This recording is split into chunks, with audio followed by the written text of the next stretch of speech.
Welcome to TWitWoW, the best wrestling podcast made for wrestling fans, by wrestling fans, on the web today. I'm John, that's my cohort and commentary Ashton, and this is WWE Catch-Up Commentary. We'll be covering Raw, SmackDown, and 205 Live in this catch-up commentary.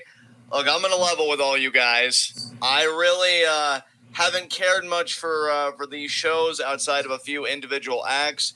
To me right now, Bayley and Sasha run WWE. They're the best thing in the entire product. And I love Asuka too, but I can't stand her booking. Maybe we'll get into that. But I think Bayley and Sasha have been the standout. I still think these pandemic shows are a bad idea. WWE is starting to learn recently that it was a bad idea.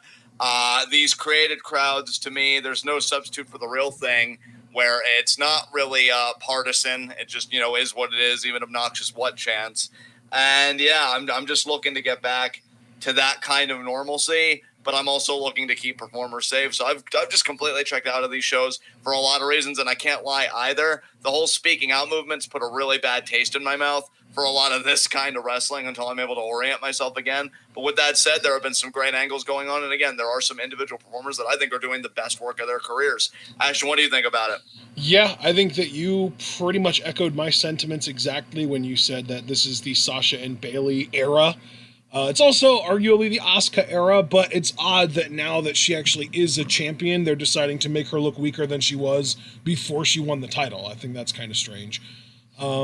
But man, those three women in particular have just been really kind of propping Raw and SmackDown up on their shoulders and carrying it to passable, because without them, it would be downright unwatchable as far as I'm concerned. Hard to agree with you there, friend. I've got nothing else to say, so unless you've got any more preliminary remarks, let's just get right into these shows. Yeah, so let's just kind of go chronologically. We kind of do two different kinds of catch-up commentaries.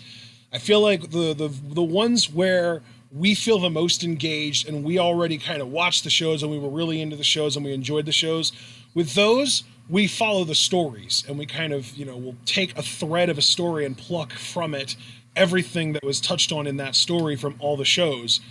But the times like this, when we genuinely just don't give a fuck about 85% to 90% of what's going on the main roster, we just go chronologically. We just talk about shit as it happened and hope that we can find something interesting to cling on to. So going chronologically, going in order, let's talk about last week's Raw, which opened up, because this was the post-Backlash Raw. It was actually the Raw that we live reacted to on Twitch while we were playing Rocket League.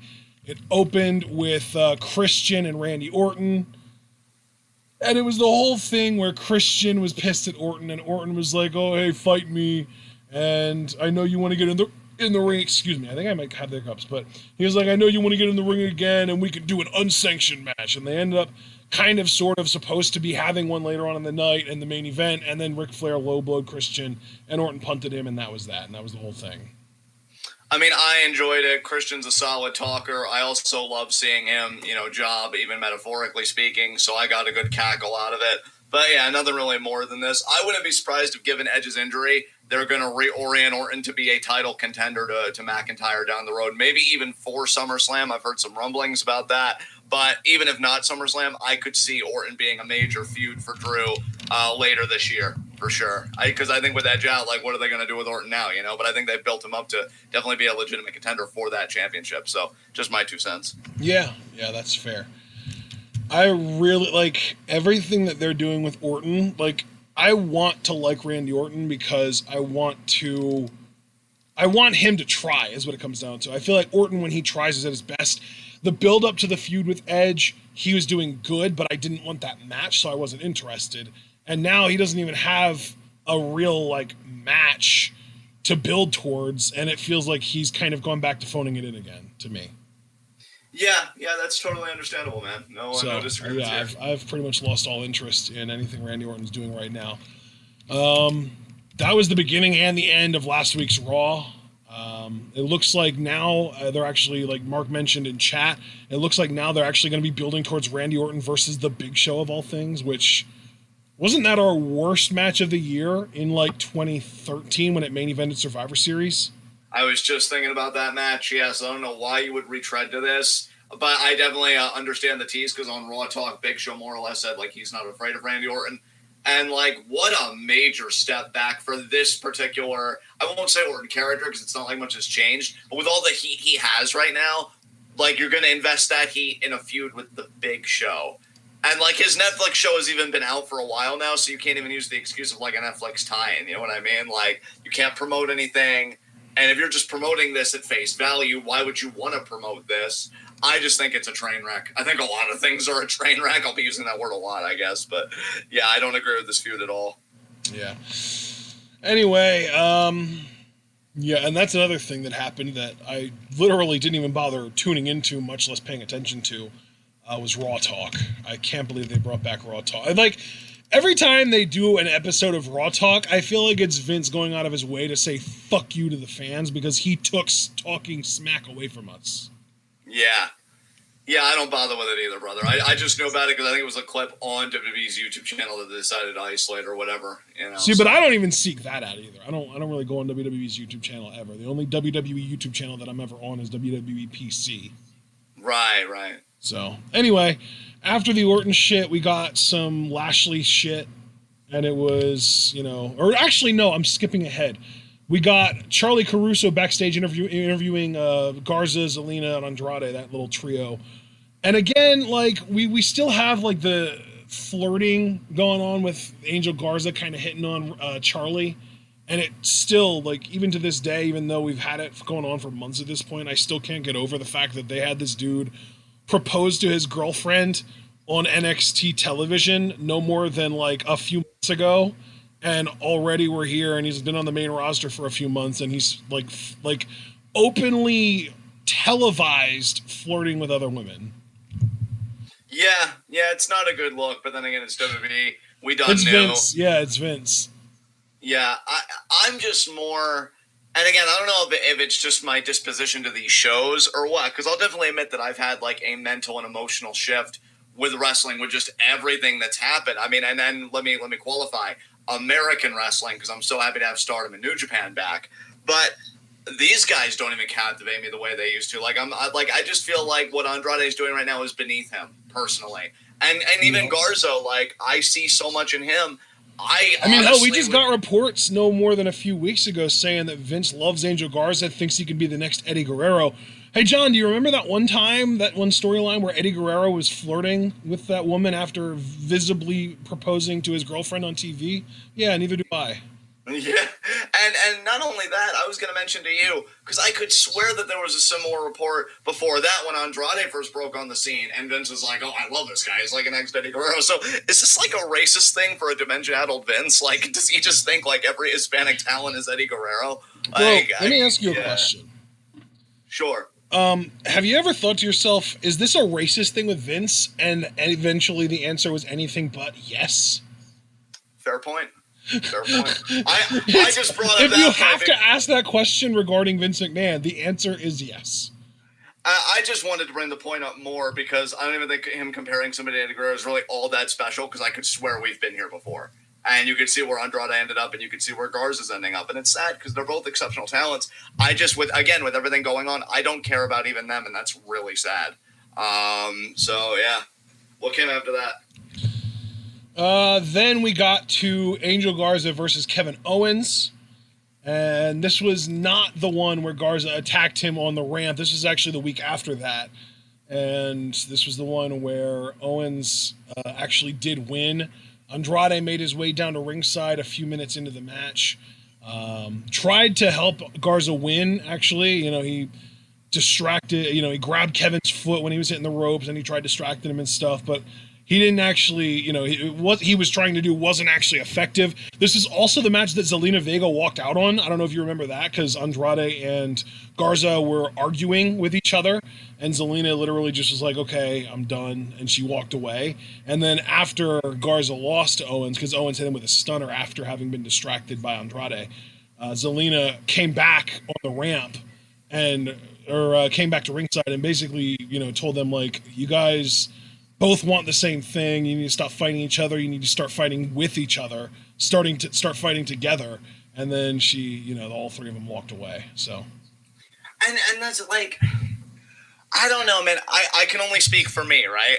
But I don't care for this infighting that they're doing right now. Like, I love the idea of them as a unified force, and maybe we'll get that now going forward. But, like, why are we doing this infighting?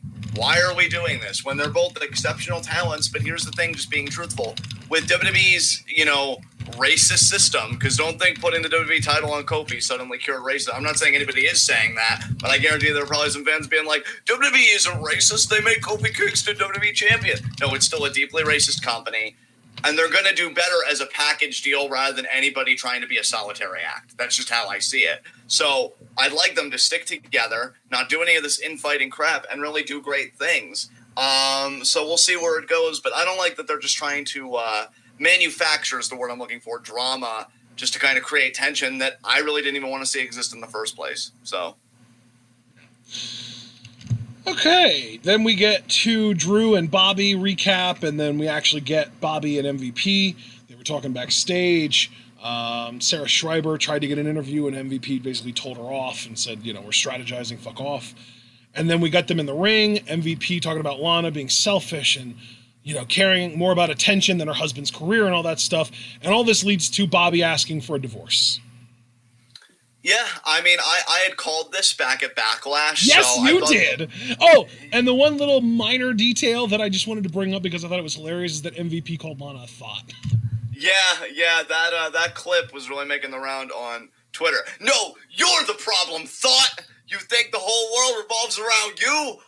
So I feel like it was handled as well as could be handled, with the parties involved. Though? It's little things like that make me love MVP. Because, I've seen some of his promos from when he was the leader of the BDK, I want to say it was. The BDC, the Beatdown BDC, Clan. Yeah, the BDC in TNA. And those were great, too. And those were, very culturally relevant, and they felt like they were much more... God, what's the word? I guess I could just say... Resonant? Well, yeah, resonant works. Much more, up to date and much more with the times than most of the promos that you hear these days. Yeah, I guess contemporary would have been another way to say it. Or current. Yeah, because, you have... most promos don't really use contemporary language like that. You don't really hear many performers using phrases that you'll see on TikTok these days and shit like that. But then you see, MVP saying the word thought on episode, and that almost reminds me too of when Dio Madden was on commentary and he was using words like based and kino and shit like that. And it was just those little nuggets that make the product feel like today rather than still feeling because even I love Bayley and I love Sasha, but them still doing shit like saying that Sasha is whatever just feels like such a yesteryear thing to say, and it makes them almost come off as lame. But you got MVP out here calling someone a thought, and I know that's it's literally a word that is meant to slut shame somebody, so it's not actually a good thing, but he's a heel, so it's hey man, you do you. Yeah, I mean, my only worry with WWE, because, focusing more on Dio Madden, because I do think that's just a better example of what I'm trying to get across. I did think it'd be smart for WWE to update the kind of lexicon that they have commentary use. Yeah. But I worry that they're kind of maybe not as bad as ROH, but they have a similar symptom as ROH of that they're always, I think, a bit late behind the ball. And I think when they do start importing that lexicon in commentary, you and I are going to start to groan because it's nobody says, based anymore or thought, that kind of thing. Or the fucking when TJP thought that it was still okay to be dabbing. Yeah, God, what a tool. But that's just the perfect example of them just being just a little too late on certain, cultural trends. Yeah, so just to circle back though to this segment, like I said, I pretty much called this back at Backlash. They handled it well enough. Really, when we get later to the show, I got disappointed with how this whole thing was resolved. Breaking up with Lana was a good start. I've been enjoying the Lashley character, in this little bubble here. And yeah, it was a good segment. And MVP as a manager, he's got good stuff going on, so I'm enjoying it. Do you know what else kind of reminds me of the kind of more making the product feel more contemporary, but also being a little late to the ball is the old, I think it was 7-second dance break that Carmella and Truth used to do on SmackDown.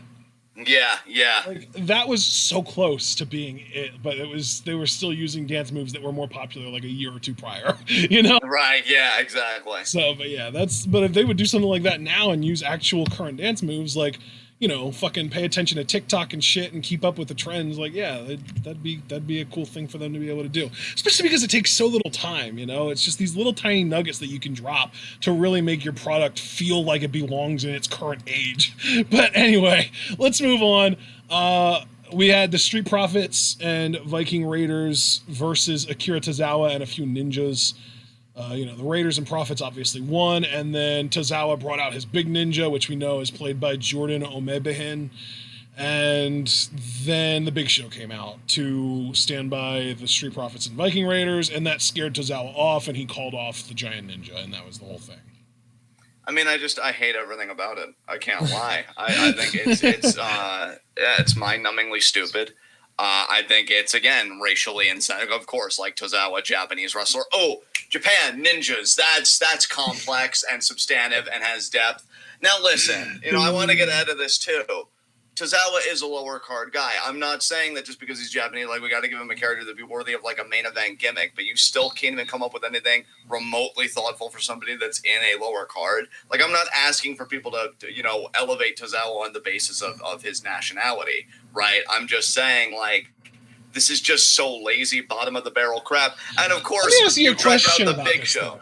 I have a question for you. So, yeah, we also have Jordan Omegbehin, who is a big ass, like 7'3" black dude, also playing a ninja.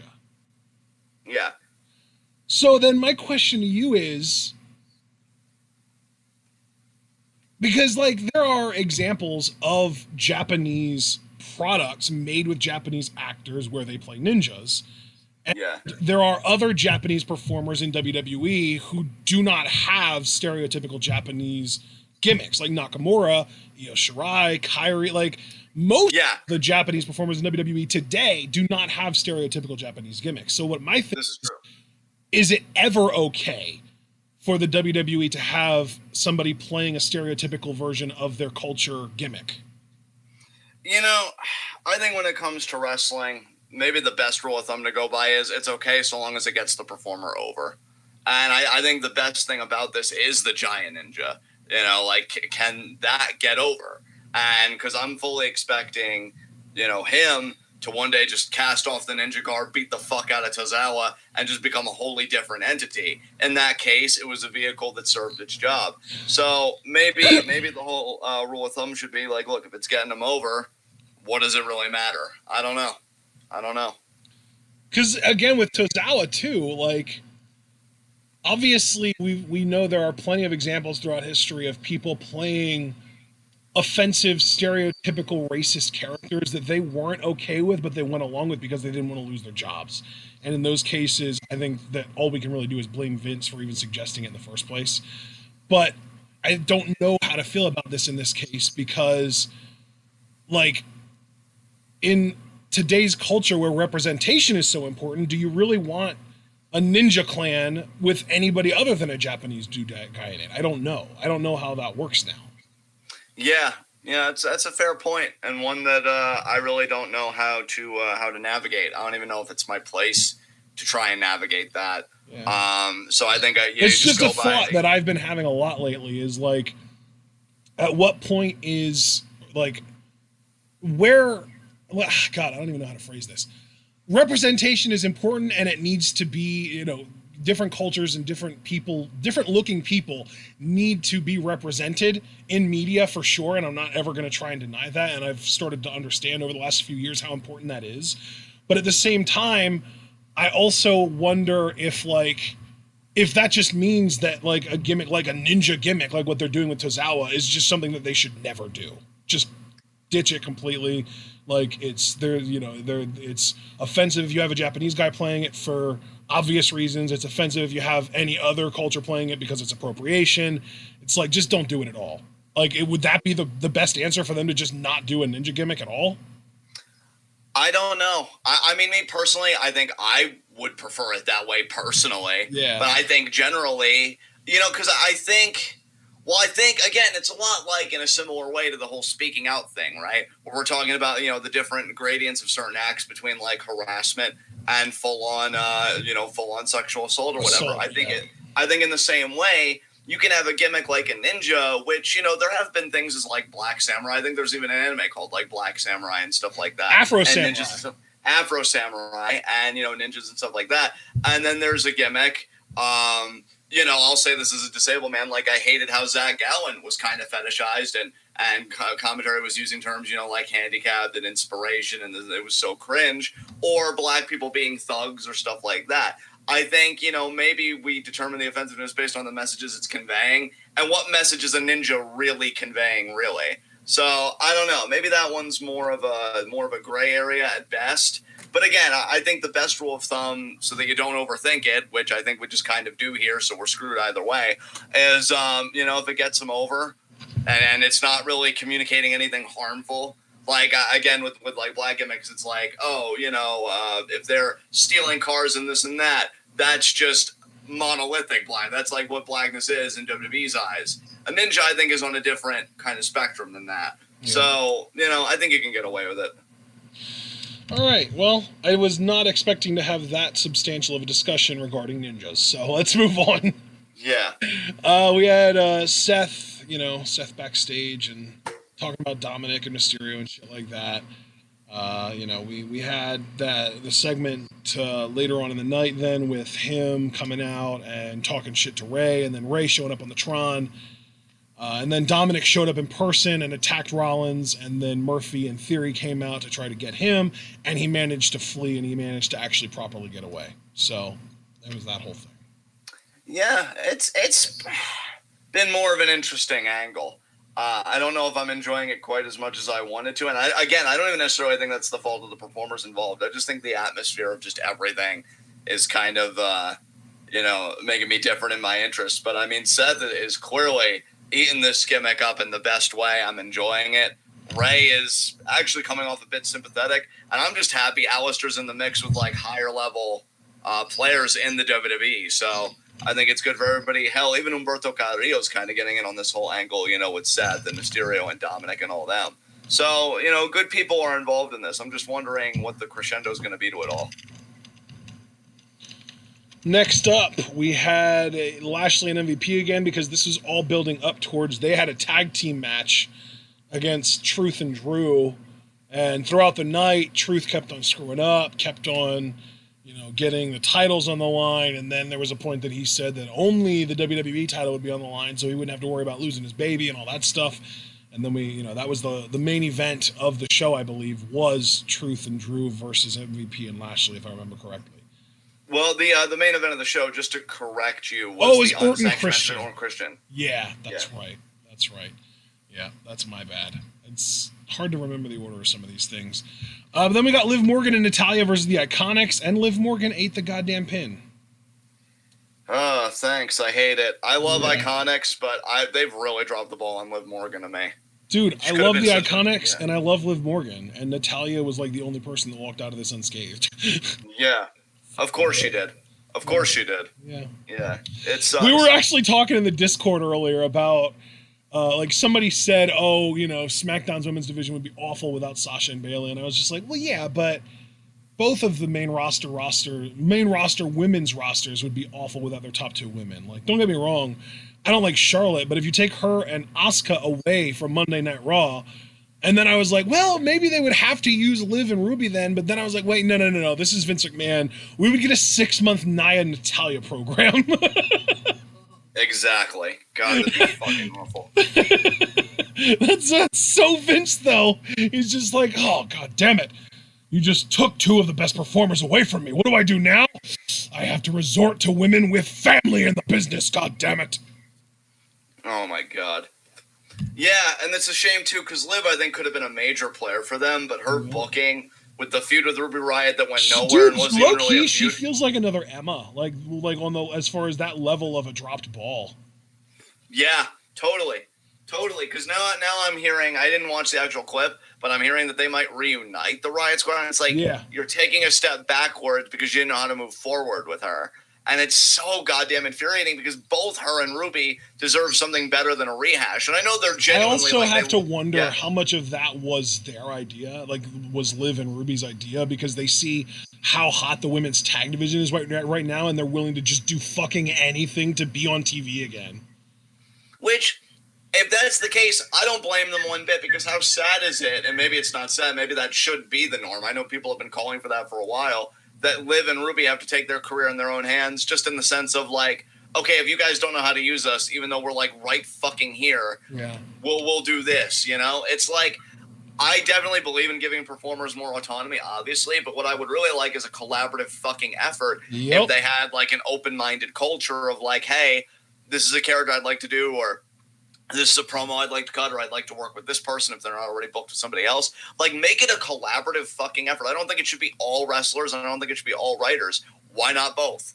Why can't we just have them collaborate on stuff together? And now, because you don't do that, you didn't know how to use Liv Morgan to really build her up as a solid contender, even if that contendership was only like for a one-off. Yeah, and by the way, I also am completely blanking, and I guess you blanked on it too because you didn't say anything, but if they didn't have Charlotte and Asuka, and they would be, you know, I've already mentioned they would probably just do Nia and Natalya for 6 months. But like, another name that's on the Raw roster now that is literally hasn't wrestled since April on TV. She's literally only been on Main Event beating Ruby Riott, is Bianca Belair. Yeah, and Bianca's another one. What the fuck happened with that? Yeah. You know, like, because you know what a huge fan of Bianca I am, and the only reason I haven't talked about her is what's there to talk about? She's not present.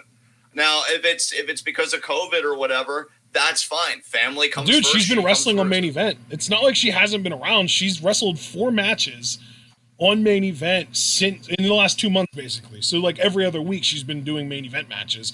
Her last match was on Main Event on, I want to say like the 19th or the 16th. I think it was somewhere. It was 2 weeks ago, basically. It was 2 weeks ago on Main Event. Well, then that's ridiculous. You could, like, you would have kept her on NXT. You could have done a program between her and Io that would have been fucking fire. You know, I'm not saying Bianca would have won the title, because now that Io finally fucking won the thing, I'd like her to have a decent run with it. But yeah, Bianca could have been a totally believable feud for Io. It could have been great programming for both of them. See, this is why I hate, like, this is the positive about NXT being like its own third brand, but they're not even utilizing that positive to its fullest potential, because now that it's a third brand, what's even the point of call-ups anymore? Like, yeah, well, and Mark even mentioned Shayna Baszler. Shit, man, like, Shayna's on the Raw roster too. They haven't been doing shit with her either. Yeah, oh God, I don't understand anything anymore. Because, like, again, ideally, I'm speaking in idealist terms, the same way that I spoke about it structurally with, like, writers and wrestlers collaborating. Now that NXT really is a third brand, you got a TV deal, 2 hours, everything. Why not just have all 3 of them participate in shakeups? You know how fucking fascinating that would make, especially NXT rosters, you know? And, like, you're not doing that. You're still doing this whole call-up system, bringing up people at random times. Why? Bianca's on Main Event. That's worse than NXT. Yeah. That's legitimately worse than NXT. Exactly. How? Yeah, if that's not a demotion, I don't know what is. Like, Main Event has... I don't think that Main Event is even televised in the U.S. anymore. I think that might be like a network exclusive thing. So she literally went from being on TV every week to not being on TV ever. Yeah. What a fucking downgrade. And whether you whether you liked Bianca Belair or not, like as a character, as a performer, and her time in NXT, objectively, she was utilized more and in meatier programs there than what she's doing here. Even her program that didn't even have to do with the title, with Mia Yim, those series of matches were more compelling and substantive than what she does now, which is apparently wrestle on Main Event that I haven't seen. So yeah, I hate it. I hate the undercard of the women's. Dude, she's had 3 matches with Ruby Riott on Main Event over the course of the last like month and a half. And when did Ruby just become like a main event? Like, I mean, I know when, but like, well, why? Yeah, and that was the thing too, is that Bianca has beaten her all 3 times too. Ruby's not beaten Bianca in any of them. Okay. It's really frustrating for sure. I can't explain. And dude, I don't know if you noticed this, but we have not seen Kairi. Kairi has not wrestled a match since the botch by Nia. which I'm assuming it's probably injury related. I hope to God it wasn't like a concussion or something. Why do they keep putting? No, you know what? That's a separate rant. I don't want to go on it, but and I've even seen people defend Nia. I'm not going to go in on her because I am trying to clean up my act, guys. It's hard. Progress isn't a straight line. One of the first things I learned in therapy. But I will say this. You can clearly hear when we were all reacting to Kyrie's head hitting the turnbuckle, her screaming at Nia that she's not set and she dropped her anyway. That's all I'm going to say. Like, you can watch the clip. You can hear it. Those two don't work well together at all. Stop putting them in the ring together. And I've been missing Kyrie more and more each day, and I'm just hoping she's okay. I'd like to see her in tagging with Io, Sky Pirates against Sasha and Bayley, and or Kabuki Warriors against Sasha and Bayley. It's just Sasha and Bayley have made women's wrestling so hot in the WWE right now. I want Kyrie to get in on it, and she can't, more than likely because she got injured in her match with Nia, which just pisses me off. So, there you go. Anyway, I guess we can move on now. The Iconics pinned Liv Morgan with their version of like an inverted magic killer that we kind of saw them use on Bliss and Cross on their return debut thing. And then they call out Sasha and Bayley, and we get a title match challenge for this week's episode of Raw, which we did end up seeing, which we'll talk about then. We saw Big Show backstage with Christian, and they have their little conversation. And then we got, for fuck's sakes, this killed me inside.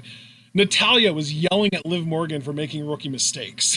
And Liv walked off, and Natalia was like bitching about, I built this division, and all for what? A bunch of ingrates. And then Lana showed up and said she knows how Natalia feels, and she's supposed to be married to the WWE champion, but instead she was just humiliated, and Natalia was just like, I know exactly what you mean. So we're getting these two as a thing, and we actually got this week, Natalia won a match, I believe, managed by Lana. So that was freaking, like, almost unheard of in WWE. A woman managing another.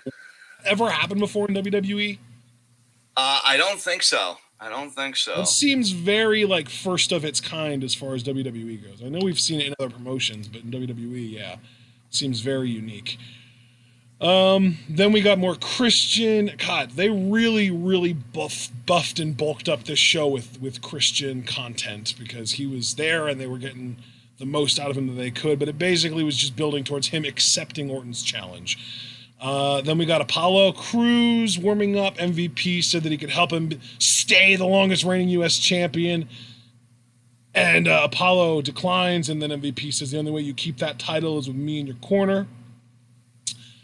We get Ric Flair backstage with Charlotte and wants to know who's getting under Charlotte's skin, and she said a lot of people are, but she does what she wants. Then we got a U.S. title match, Shelton Benjamin challenging Apollo, which Apollo wins. MVP was watching backstage. Just stop me if at any point you have something that you want to talk about or add. We had MVP watching backstage, and Cruz beat him with the roll-up, with the feet on the ropes, actually. Or he grabbed the rope. He didn't put his feet on it. So a little bit of a tease at maybe an Apollo heel turn there down the line. Then we got more of the Drew R-Truth stuff backstage, building towards their match with MVP and Lashley.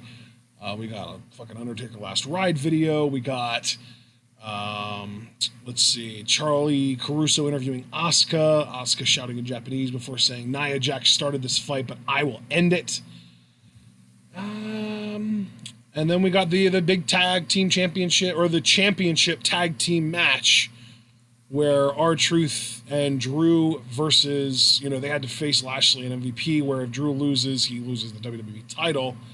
But MVP hits the Claymore on MVP, or McIntyre hits the Claymore on MVP, I believe.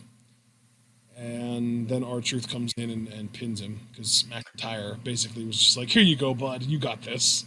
Yeah, the only thing I'll interject here at this point and say is I was at first okay with this. Like, I like the concept. It seemed to give nice pressure to Drew. I've, again, been digging this Lashley MVP pairing, which I like that he's trying to build his own faction with Cruz. It's definitely been helping Cruz. Nice to see him featured more. And because we've even said, and I say this as kindly as possible, Cruz isn't exactly known for his personality or his charisma or his promo ability. If he does end up turning heel and joining MVP, that could actually raise his stock considerably to me, because he's got the in-ring, So if he has somebody talking for him, I could even see him flirt in the WWE title picture for a pay-per-view or two. Not winning it, but definitely flirting in it, the way that Lashley apparently did. Because I was hoping that with the end of this match, Truth pinning MVP, neither Drew nor Lashley were involved in that. That's the main feud. So I'm like, we can dovetail this into Drew Lashley Extreme Rules, because I really wanted the rematch because Backlash had a tainted finish. And not to jump the gun, but needless to say, that's not what we're getting. What we're getting is far, far, far more boring. So we'll, I guess, address that later. But do continue. Oh, okay. I guess I'll continue. It was Ric Flair basically trying to convince Christian not to have the match with Orton tonight. Then Sasha and Bayley made their way to the ring. Bayley said it was her birthday. They brought up. They talked about having to go to NXT that week because that was the week that they went to NXT to face Shotzi and Tegan, and then celebrating more on Friday. Sasha said that the Iconics do not tell us when did we defend our titles. She's the boss and Bayley is Bayley Dose Straps. Then the Iconics come out and want an answer to their challenge. Bayley said they lost last night, and basically this is all just a bunch of shit talking that ends up leading to, yes, they accept, we got the match, it happened this week. So then we got to Nia versus Asuka for the women's title, which Asuka wins via pinfall. Yeah, John Cohn, this is where he did the fast count, right? Yep, it was where Nia was getting all up in his face, and Asuka got a quick roll up, and yeah, we got the fast count. So, you know what? I'm happy about it, especially given where we know Nia is going and where another certain somebody is going, which again I know we'll get to. Good. I'm happy that all of this happened in hindsight. Good shit. Thank you, John Cohn. You're the real MVP. Yeah. Then we get to our unsanctioned match: Christian Orton and Flair low-blowed Christian, and Orton punted him, and then he got stretchered out, and that was the whole thing. Yeah, it was amazing. I thoroughly enjoyed it. I thought it was great, and it's really just a matter of how you use this momentum now, which I doubt that they're going to use it well, given that we talked about at the start that Randy's going to be in a program with the Big Show most likely. But again, hopefully they can sustain this momentum, and Randy could be a worthwhile challenger for Drew for a pay-per-view down the road, maybe like the Clash of Champions or something come September or whatever. They're still doing that pay-per-view, so yeah, we'll see. So then we can get to this week. Would you rather do last week's SmackDown or just stick with Raw and just focus on this week's Raw and then go back to SmackDown? Well, I wanted to ask you, because we even said before we went live that we would do 205 Live first. So do you want to just finish out Raw, then pivot to 205 Live, and then do SmackDown? Or how do you want to handle that? Yeah, we can do that. Yeah, because 205 Live should be very quick. So let's just stick with Raw. I also, because we don't plan on actually doing a proper preview and predictions for Bash at the Beach, I wanted to kind of do that here. And we can even do that before we get to SmackDown, just because I feel like, we do a really good job live reacting to NXT, which is kind of our version of covering it, but we don't have any proper predictions out there for these huge shows that are coming up. So I wanted to do that. Sure. Awesome. In the meantime, though, let's get to SmackDown from this week. Wait. Do you mean Raw from this week? Oh, yeah, Raw from this week, yeah. Okay. So let's just get to it. Yeah. So Raw this week opened up with Drew, and then Dolph Ziggler came out. And we found out that Ziggler, and eventually we also found out that Robert Roode were the SmackDown half of the trade that sent AJ Styles over to SmackDown. And Ziggler immediately shows up demanding a WWE Championship match. He says that he made Drew McIntyre, and it gets accepted. So I guess we're getting this at Extreme Rules now. Yeah, not really happy about it. Drew continues to be a strong champion that I'm very much into. Honestly, dude, I since it's called the Extreme Rules Horror Show, I hope that Bray Braun main events, and because that should main event, and I'm guessing it will, I hope this match is short. I hope this is about as close to a squash as you're going to see from a WWE Championship pay-per-view match. I mean, look, I'm not going to even dogpile on Dolph or whatever. I'm just going to call it as I see it, looking at the material that we've had, right? One guy is Dolph Ziggler, who lost to Otis at WrestleMania, and I love Otis. And then the other guy is Drew McIntyre, who beat Brock Lesnar in 5 minutes. Yeah. This should be a squash match. Dude, I love the way that you said that. The parallel, it's perfect. Yeah, and again, notice how I didn't insult Dolph or do any of my bullshit. I am telling you exactly what we saw, right? Just from a kayfabe power level standpoint. Yeah, and also our WWE 3 months prior, yeah. Our WWE champion is also somebody that's known for the one count, as in you can only pin me 90% of the time for a count of one. This should be. I'm going to put this in historical terms for any of our boomer audience out there.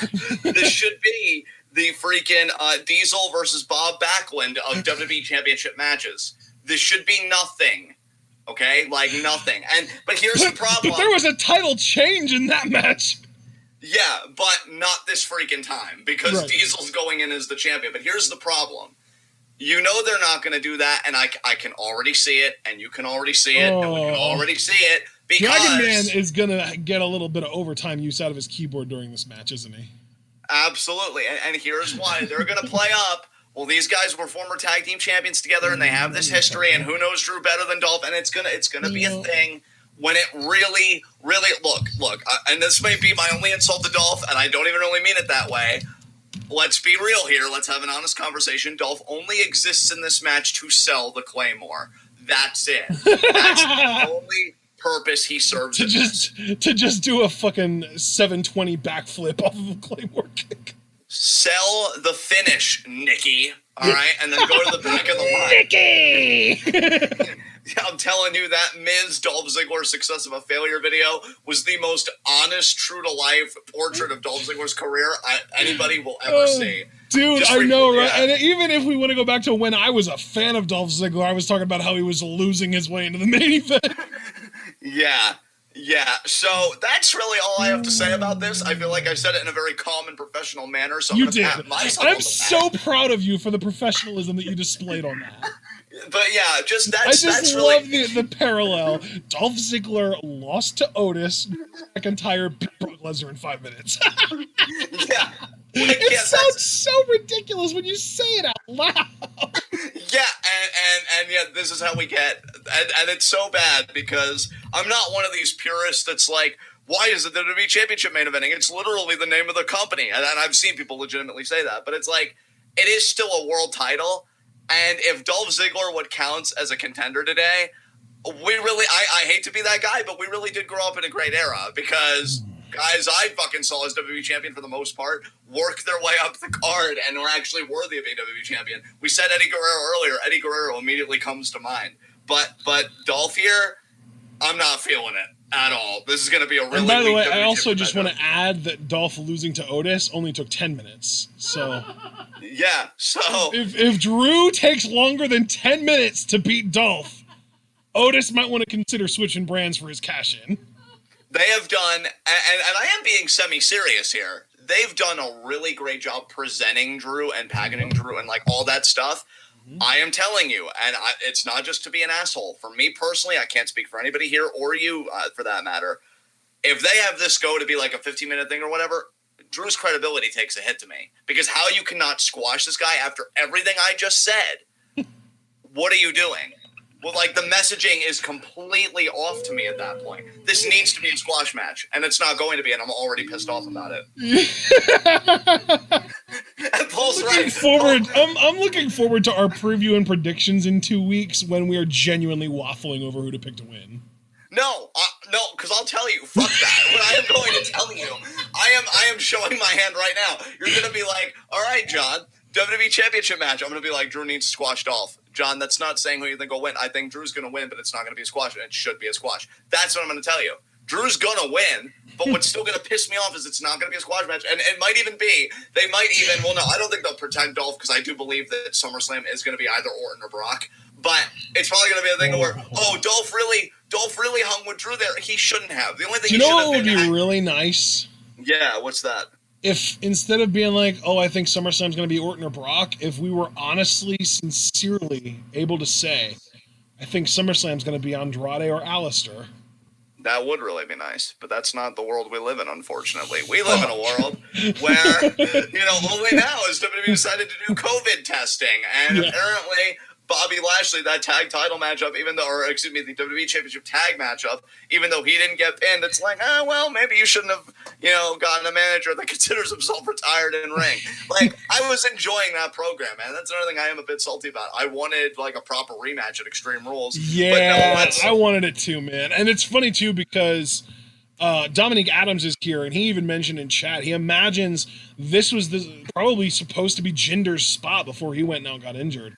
So Jinder was probably supposed to be Drew's challenger here, and I would have said the same thing. I mean, maybe not necessarily a squash, but Drew still should have made quick work of Jinder.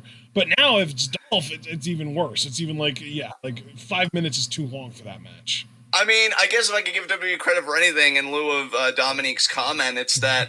You obviously the preference is to raise the bar, but at least they broke even. I mean, I really do believe that Dolph and Jinder are equivalent. So, like, I would even argue from like a credibility standpoint, Dolph is a downgrade from Jinder. I would have honestly believed Jinder taking Drew to the limit more than I will believe Dolph doing it when he does it. Because if you want to invoke the history argument, like at least with Jinder, I would have given that somewhat of a pass. Because you just know Dolph is going to get all of his signature moves in too. Like we're going to see the Famouser. We're gonna see, the fucking elbow drops. We're gonna see everything, and he doesn't really even have a proper finisher anymore. So I'm sure we're also gonna see a zigzag or two, and I'm sure we're also gonna see a super kick or two. Like Dolph is gonna get all of his shit on Drew, and Drew is gonna actually be kicking out at 2 for a lot of it, and it's gonna be like, oh my god, they're really making Dolph look this strong, and it's gonna be excruciating. And that is why I said that Dragon Man's keyboard is gonna get a lot of overtime work because he's gonna be typing "end this" far more often than he should in that match. One more point I want to make about this, and I can't even attribute this to me. I have to attribute it to like everybody in the comments that picked up on this in Dolph's promo. I love that Dolph pretty much being a narcissist is what makes him a repeat contender for the WWE title. Because when it was Kofi Kingston, it should have been me, and now with Drew, it's because of me that you're champion. Yeah. So I think we need to stop making things about Dolph, and then he'll just go away, hopefully. So that's my answer to the problem. So there you go. What is the narcissist's prayer? Is that an actual thing? Because like I didn't even know that was a thing. The narcissist's prayer. Let me find it. Here it is. That didn't happen, and if it did, it wasn't that bad. And if it was, that's not a big deal. And if it is, that's not my fault. And if it was, I didn't mean it. And if I did, you deserved it. Oh, God. Dolph says that before bed every night at the rate he's going. All right, what came after this? God, that's fucking dark as hell, too. Speaking of dark, one of the darkest moments in Raw history, Nia Jax sitting in the ring cutting a promo for way too goddamn long.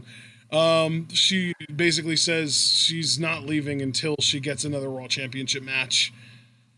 I think that's what she said at least. And then Charlotte came out, and we got a Charlotte-Nia Jax interaction on the mic, and this truly was one of the darkest moments in WWE history. So, John, I'm just curious how you felt, and to make it even more interesting, I won't say worse because this actually upped the entertainment quality for sure. R-Truth came out, and it was like looking for Akira Tozawa, and I was just like, do I look like Akira Tozawa? And Drew was just like, no, but that doesn't mean that you can't be in disguise. I hear those ninjas are tricky.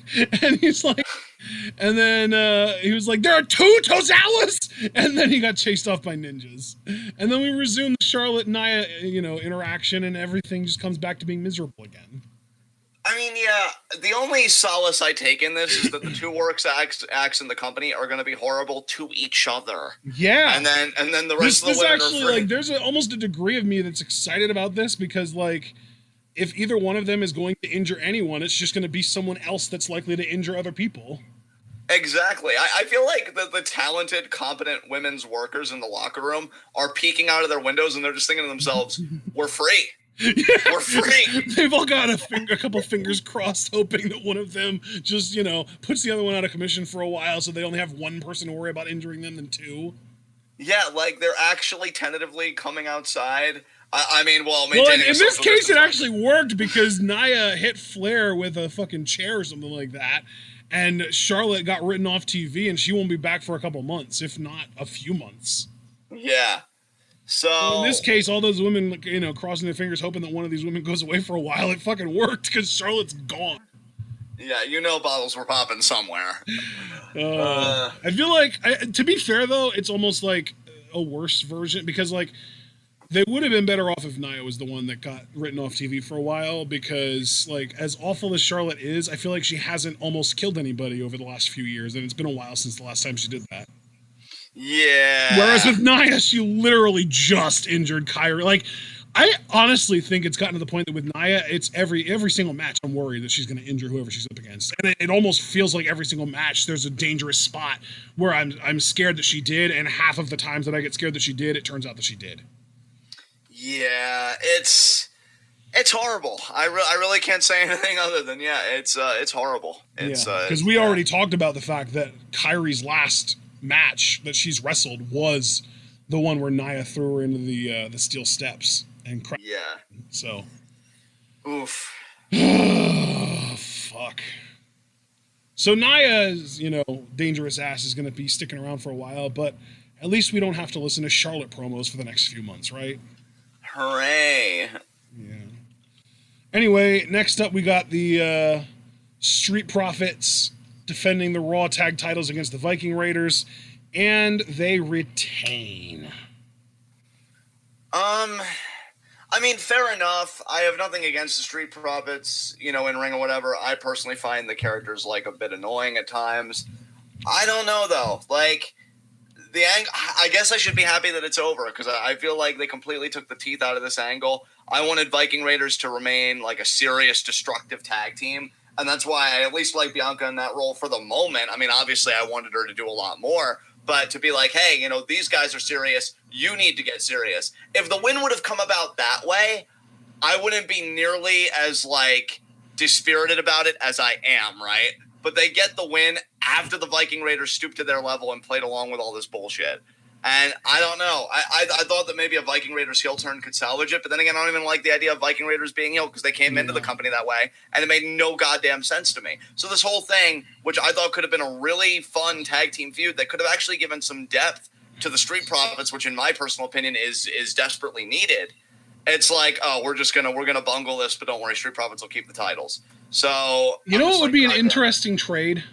What's that? Street Profits for New Day. Yeah, that might be good for the New Day. Or no, I'm sorry, I didn't mean Street Profits. I meant Viking Raiders, yeah. Viking Raiders for basically you would need the New Day to drop the tag titles to somebody over on SmackDown because they're the current champions, right? Yes, they would need to drop the titles to somebody. Miz and Morrison would work. Have Miz and Morrison held the tag titles yet? Yeah, they have, because they won them at one of the Saudi shows. And that's right, because they only lost them because Miz lost that three-way ladder match. That's right, I remember now. Yes. But yeah, still, they could drop them to Miz and Morrison, they could drop them to the fucking Lucha Dragons for all I care. Regardless, New Day drops the tag titles to somebody on SmackDown, and then the Viking Raiders can come over, and that way you get kind of that star power on Raw, because I feel like Raw, more than SmackDown, at least right now, I feel like Raw is a little bit lacking in star power. That's probably why they keep bringing people over from SmackDown to Raw. Like a few weeks ago, it was Corbin. Now it's Ziggler. They've been using Sasha and Bayley a lot. Those are all SmackDown stars that they've been bringing over to Raw because it feels like Raw, to me, is lacking in star power. How do you solve that? Bring over the fucking New Day. That's your star power right there. Absolutely. And since we've kind of seen big time number one guy champions WWE champions like Drew defend the title against other baby faces, I think it would be great if Kofi and or Big E could challenge Drew then too. That would be cool. Yeah, I'd really be into that. I don't want to break the New Day up because I respect their wishes and I do like the camaraderie and real life friendship that they have. But that doesn't mean that you all have to move as one singular organism. You know what I mean? You can do disparate things. Yeah, that's what I was saying. I wasn't trying to say one of them breaks away and challenges as a solo. No, yeah, I know you weren't. I know, and that's the point. I think you could keep them together and have them do separate things. Yeah, the exact same way that we did Kofi Mania, you could do that, but them challenging Drew. And even then, I wouldn't necessarily have either one of them actually beat Drew. I just think that they would be able to give Drew a more interesting feud than all of the other SmackDown talent they've been bringing in to challenge Drew for no reason. And, of course, Lashley being the most recent example of an actual Raw guy challenging Drew. Exactly. Yeah, no, I love that idea. because I think it would really revitalize the New Day. Not that I've gotten bored of them per se, but it's just like, what else is there for you guys to do? I don't know. I just feel like it'd be a step in the right direction for them personally. Yeah, I really enjoy the New Day, and I really do think that with Raw being so desperate for star power recently that they've been dipping into SmackDown trying to bring people over to just get somebody, I think the New Day might be kind of a win-win because it feels like they've been working with the SmackDown tag division for so long now, and that it's such kind of a limited division that I'm getting kind of to the point that it's like, okay, well, what else do they have to do at this point?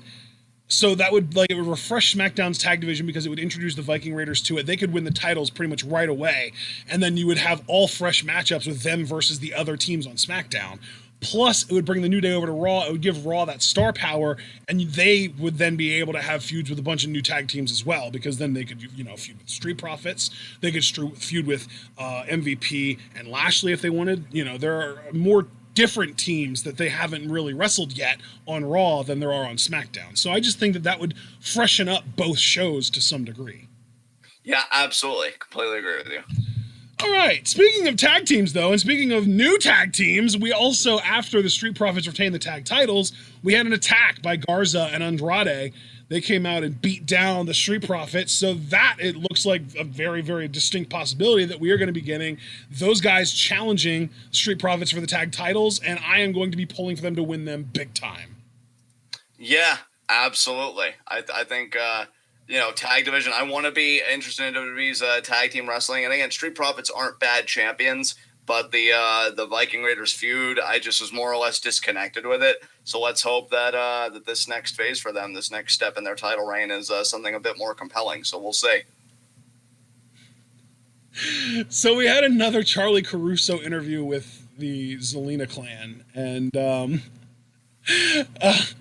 I'm sorry, I'm just laughing because I forgot about this. Zelina called Charlie $2 Chuck. Oh, wow. I completely forgot about that. That was on Monday. But yeah. Because obviously, Garza keeps flirting with her. Garza stays flirting with Charlie for whatever reason. It's funny because, you would expect if his character is womanizer, you would expect him to be like that with all of the interviewers, but they only have Charlie interview him, so it's like he has a crush on her or something. Yeah. Yeah, it is interesting. I'm wondering what the payoff's going to be. If, Zelina's going to get tired of it. I've even wondered if it would end up, Charlie and Zelina in a match, maybe? Charlie is not a trained wrestler. I know Dasha Fuentes when she was around, and now it's Dasha Gonzalez. I think she was working for AEW. She was a trained wrestler. Charlie is not. Yeah. So I wonder though, what's the payoff to all this going to be? I guess is where I'm going with it. So yeah, I really don't know. I wonder if it will be something as simple as just Garza's girlfriend or fiance in this case shows up on Raw and smacks him around a little bit. That would be interesting. Yeah. But yeah, the whole point of this interview is that Andrade does say that they won the Raw Tag Team titles. So I want to hope that one day we'll get Andrade to that WWE Championship. One day. One freaking day. Then we get our Raw Women's Championship match, Charlotte versus Asuka, and Asuka actually gets Charlotte to tap out. Thank Christ. Hopefully this, actually we know for a fact that this puts Charlotte in the rear view. Yeah. And Asuka finally beats Charlotte, and she beats her in a big way. Granted, I'm sure some people will be like, I wish this was at a pay-per-view or whatever. Honestly, I'll take it however I can fucking get it. Truthfully. I'm like, it's over. It's done with now. We know Asuka's gotten over Charlotte. Good shit. Let's move on to the next thing. Next up, we had Edge cutting a promo on his condition and, his injury and stuff like that. It was a really good promo, but it was also like a fucking Stephen King novel where he took 80 words to say something that he could have used 2 words to say. It felt like he was droning. So even though there was a level of poetry to it, it was also if you have a short attention span, you're probably going to lose interest about 2 minutes in. You know what I mean? Yeah, I can appreciate your criticism. I actually did see this. Yeah. I loved it. I was even gonna say if you feel like you can handle a bit of a long-winded promo and you enjoy Edge's work, I would definitely recommend seeking it out because it was a really good promo. Like, honestly, I don't know if this will resonate with anybody in the chat, but like him shooting the promo in like the ring and it's all like dark around himself had a very like 90s ECW feel to me. Him cutting that promo. And I really like that. Only existed in the 90s, but yeah. Well, yeah, but I mean, you know what I mean? Like, it just had like a classic ECW, not the WWE ECW. Oh, right. Yeah. That. Well, you know what? Then you are right, because I guess if we want to get down to the nitty gritty, ECW technically did exist in the 2000s because of WWE just refusing to let the IP die. Yeah. So I guess that's what I meant. It's just like actual ECW, not the offshoot watered down brand. Yeah. Because I remember promos, you know, Raven would cut on a swing set and stuff like that. Like ECW did get very creative with its promos, and just that Edge promo had a very ECW vibe to me. It's just him in the ring, you know, the close cam, all that stuff. I really liked it. I even found that Edge seemed a bit unnerved. I will agree with your criticism. That I think it would have been more effective if Edge had been a bit more economical, because I think you can be economical without undercutting the menacing tone or atmosphere. And again, I feel like if you are going to go on for a long bit of time, keep what you're saying a bit different, or at least say it in such a way that it keeps your attention. That's why I feel like whatever we can say about Mick Foley now, you show me like a 90s Cactus Jack promo or whatever, I'm like hiding in the fucking corner because I ain't fucking with that dude. And you know, but I will say, like, I really enjoyed this. Again, nothing has been wrong with Edge on this return. Even the way he competed at Backlash, like, he looked good in there. He's been cutting great promos. I just want something new for him. Exactly, because here's what I keep coming back to. If he's cutting this quality of promo on Randy Orton, who, I mean, again, not to go down to the insults, I was good with Ziggler, I'm trying to be good with everybody. We haven't really enjoyed Orton's work the last little bit, or we've just at least found it kind of meh. Can you imagine the kind of promos he can cut on Seth Rollins, who he has a real kayfabe reason to be fucking pissed with? I want it. Like Edge Rollins for the next PC WrestleMania. is the for the next Corona Slam.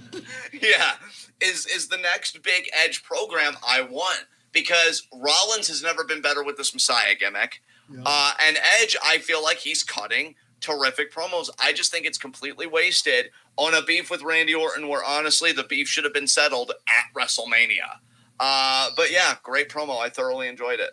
But, John, heels can't just go away after they lose. That would be too face-like. Gotta get that heat, brother. I feel like every time... You know what? Never mind. Just what came after this? I would have loved to know what you were thinking there, but let's move on. Let's see. Orton was shown backstage, asked if she knew what a snake does when it feels threatened. It'll strike wildly and blindly, and... You know, with these pointless promos that don't actually lead to anything, I don't really give a fuck. He went to talk with the Nature Boy afterwards. I don't give a shit. Charlotte was icing her shoulder, and Nia attacked her from behind and went after the arm and said, oh, she's going to have a rough night. And then she put her arm in a crate and slams the lid on it. That was the whole, like, the injury angle that obviously is going to then be used to write off Charlotte for a while. And Ric Flair, actually, later on in the night, did say something about, you know, she'll be back and she'll be coming for you, talking about Nia and stuff like that. Then we got a 24/7 championship match. It's Tozawa versus R-Truth, and Tozawa actually wins. We have a new 24/7 champion. Yeah, good for With Tozawa. a wall of ninjas to protect him from potential oncoming challengers as well. That, I guess, is the only intrigue, and I invoke that word very, very loosely, about 24/7 champions, is how long are they going to keep it, and how are they going to manage to keep it that long? You know, with R-Truth, for a couple of his reigns, it was because of Carmella. You know, they were kind of a duo. Mojo Rawley, it's because, you know, he had Riddick Moss and he faced challenges head on until Riddick Moss turned on him. Ugh. So Tozawa having these ninjas might be the most, and again, I use this term loosely, creative means of keeping the title for an extended period of time, especially with the Giant Ninja. So we'll see what happens. Until the Giant Ninja turns on him, just like Riddy Mo did on Mojo Rawley. And then I would just assume that he's going to be champion for a hell of a long time. He may even, like, fucking retire the title. So we'll see. Anyway, what? Oh, smart. Yeah, my mom thinks that Truth is going to dress up like a ninja and use that to pin Tozawa. That's smart. Oh yeah, probably. That's a good point there, Bestie. That is smart. Good yeah. Shit. Yeah. So then we got Sarah Schreiber waiting outside the trainer's room. Natalia walks up and says she has an important announcement, but Schreiber dropped the ball and didn't schedule an interview, so now you'll have to wait to hear it. And then we got a commercial break, and we got Liv Morgan versus Natalia with Lana outside the ring as Natalia's manager. Oh God. I don't know what WWE is subconsciously doing, pairing the worst people with each other. Nia and Charlotte, now Lana and Natalia. But I guess keep doing it. Keep doing it. Yeah, really. Right? Like get all of the worst shit out of the way in the same segment as each other, because that then ups the quality quotient of the rest of your show. Yeah, that is true. That is objectively true. Yeah. Like, so if you have 4 awful performers and 6 great performers, you can basically have the 4 bad performers go against 4 of the 6 good performers and have those like cancel each other out, so that you have 4 like okay segments and 2 good segments. Or actually, it would be 1 good segment then because of those 2. Or you could have 2 awful segments and 3 great segments, and I would way prefer that. Yeah, I'm actually right there with you 100%. So, although unfortunately, the downside is Natalia is still going up against somebody that I would consider to be a great talent in Liv Morgan and beating her with a submission with fucking sharpshooter. Distraction. Yeah, I hate it. It's so funny now that like Liv got all those vignettes talking about how she's finally found herself and all that shit, and they debuted her and they had her beat Ruby Riott in multiple weeks in a row. Like they're basically reverting Ruby Riott to being an actual jobber, and now we're right back to square one and she doesn't know who she is again, and she's losing to Natalia. I hate everything about it. Yeah, we're not really going to have a women's revolution until you care enough about the writing of your women to follow through. Even if it's bad, just like tell a complete story, because I feel like this is now a fragmented, kind of fractured story, and it's sad because Liv is genuinely talented, so this just all sucks.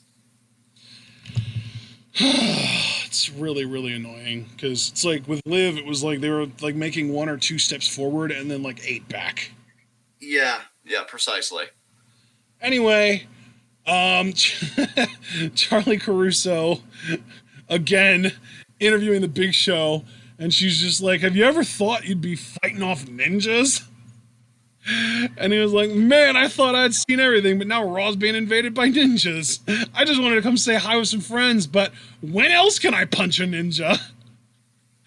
And yeah, so then we get the Big Show plug of it. He said, he wanted to come help some friends, and he said, and he actually said this. He said, behind this fun exterior, there's a heartless, angry giant. And when that guy comes out, he can do anything to anyone he wants. There's nothing anyone can do about it. Tonight, the world's largest athlete is returning to the ring as a heartless, angry giant. But we have seen it. It's every other week when you turn heel. Dude, right? It's like there's a degree of self-awareness there, but also such lacking in self-awareness at the same time. I don't know how he pulls it off. Yeah, so what came after this? Ric Flair talking shit. Of course he is. And can I just say, too, and this is actually a serious note, and I feel like other people have mentioned this, too, and I just want to reiterate on our platform, why the fuck would you have a guy as old as Ric Flair during a global pandemic on your fucking shows? Especially in front of a crowd who is not wearing masks because Kevin Dunn told them they couldn't.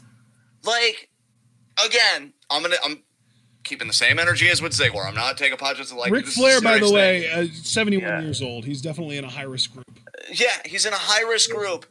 And again, just being honest, like... But at the same time, let's also remember that the reason that nobody was wearing masks in the crowd is because Kevin Dunn doesn't think that COVID is that big of a deal.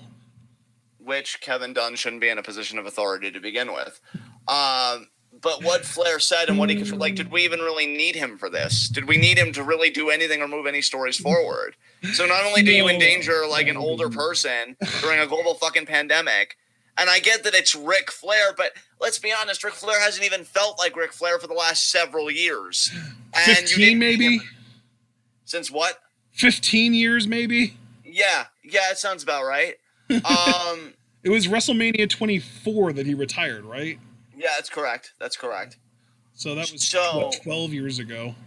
Yeah, like, you didn't need him for anything, and you trotted him out again during a global fucking pandemic. Although now it'll probably soon, before long, we'll be saying national pandemic. Yeah, exactly. Yeah, dude. I was thinking the same thing. Like, you're saying global, but like 90% of the world is already in the recovery process, and the U.S. is ramping it back up, baby. Yeah, all these other countries bonding, like, man, what a crazy summer, guys. I'm so glad we got through COVID okay. And they're all side-eyeing the U.S.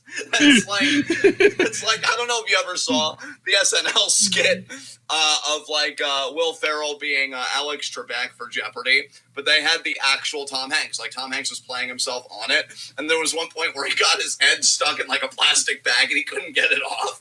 That's America during this pandemic. It's clawing at its own face to get the bag off, and it's just not working. So, yeah, it sucks. So during a national pandemic, you trot this guy out, and he doesn't even really further like any storyline in any meaningful way. So it sucks. But John, he's Randy Orton's hype man, and he had to threaten Nia Jax on Charlotte's behalf. He literally, in the midst of speaking out, this old-ass white dude gets on TV and tells a woman of color that she's going to wish she worked and lived in another environment. Wow. Yeah, again, I can only be honest with myself. Outside of New Japan and Stardom, and again, God knows like what goes on there. I'm thinking the language barrier is something that I might be thankful for down the road. We don't know. But everything non-kayfabe, we'll say everything real going on, and then the kayfabe stuff. Like, I have just never been more turned off to like American wrestling. I don't care about AEW at all. I groan whenever Ashton reminds us that we got to cover a show on a given week. Yeah, dude, like Fyter Fest is coming up, but I'm actually relieved that it is not actually a pay-per-view and that it's just special versions of their TV show. And I'm even more grateful that it's running up against a Great American Bash, because nobody is going to expect us to live react to that shit. And I'm so happy about it. And I'm so happy about it, too, because, I don't know, man. Sometimes you tell me we're going to cover shows, and my thought bubble's like, is this it? Is this the time I boycott TWitWoW? And I'm just like... John's just like, I've been warning him that I was going to abandon him all this time. Is this the time to live? But then always my conscience is like, no, it'll hurt him. And I'm like, how? I prepped him for this. It's his own fault. And it's just like, no, John, give it another month. And I'm like, fine.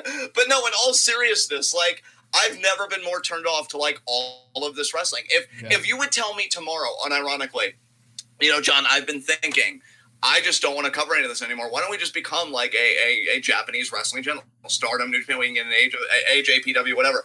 I would just be like, cool. TJPW. Like, I wouldn't even fight you on it. TJPW, I did say AJPW, and I meant when I said like All Japan Pro Wrestling, and like all that. What was that? DDT. I'd be like, cool. Yeah, cool. Noah. Whatever. Yeah. I wouldn't fight you on it. Fuck this right now. Like American wrestling, and really again just Western wrestling, because we have to include UK too. And I've heard NXT UK might be shut down, which I don't know. Maybe that's a good thing. I don't know anymore. I don't even The one thing though that I wouldn't want to give up of American wrestling is NXT. True.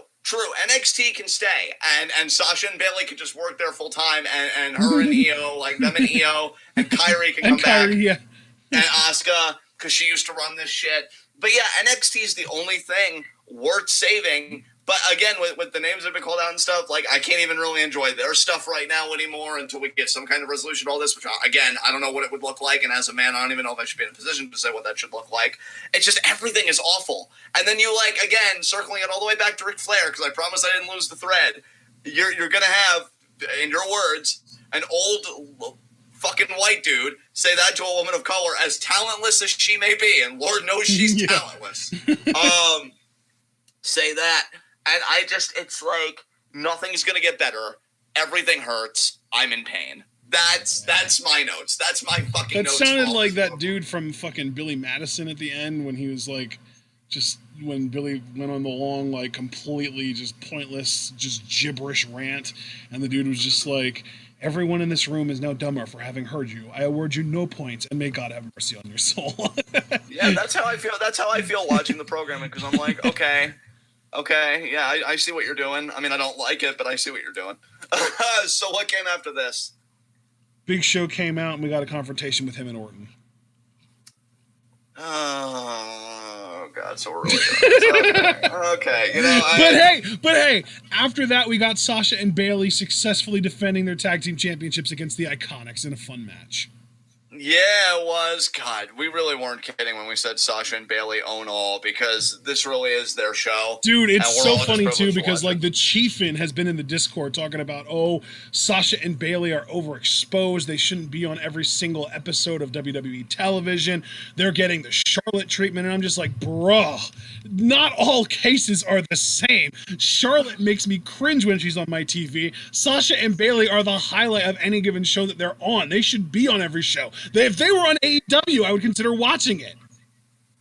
Okay, hold on just 1 second. Okay, there's the y-axis, there's the x-axis. Going to put in all the numbers here. Okay, so I compiled the Nielsen ratings, and to use your phrase that we've all grown to love over the past few hours, if you look at the chart, you can see that Sasha and Bayley have actually been draws, whereas Charlotte's an anti-draw. Yeah, so now, objectively, all cases are not the same. And I would say this, because who did you say was saying this in the Discord? It was Chiefin in the Discord. Now, look, I got nothing against Chiefin. Seems like a good dude, so, I'm not going to go, like, all there.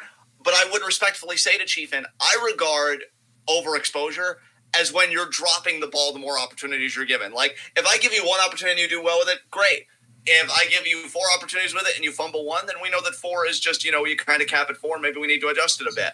But the idea that they keep getting these opportunities and they keep, hitting them out of the park, they're not being overexposed. They're just being exposed as how good they really are. Yeah. And, keep giving them more opportunities. That's the point.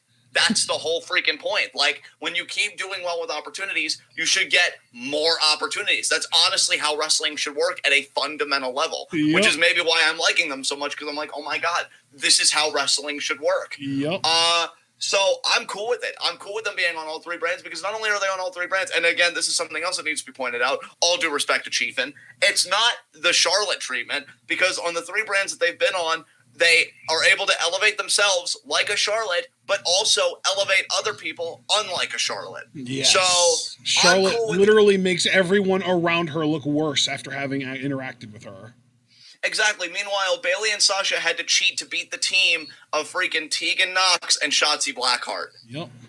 And that makes both of them look like legitimate competitors, because multi-time women's champions and inaugural women's tag champions needed to cheat and use questionable tactics to beat that team. That's more or less a makeshift team. If that's not elevating somebody while also still being credible yourself because you cheat in such an entertaining and endearing way, I don't know what is. So learn a book, Charlotte, while you're gone. Maybe learn how the business works. But at least we've got the adults running things now, and things have never been better. So good for Sasha and Bayley. Sasha and Bayley are such a fresh breath of fresh air every time they show up on television. Exactly. Yeah, exactly. Precisely.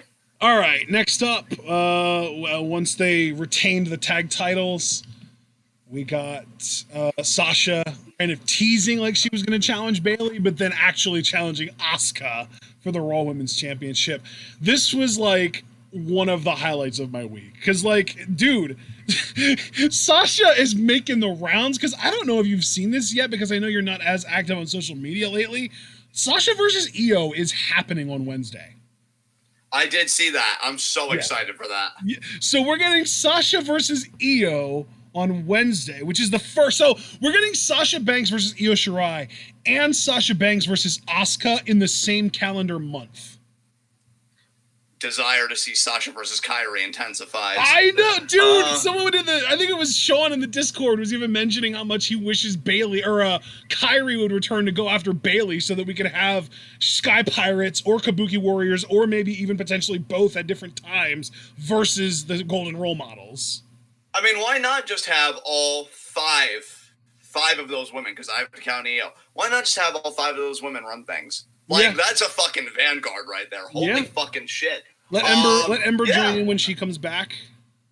Yeah, hell yeah. Let her kind of even the odds on the Sasha and Bayley side versus the 3 Japanese women. Yeah, a scintillating 6 if there ever was one. Yeah, I mean, fuck yeah. Yeah, precisely that noise, friend.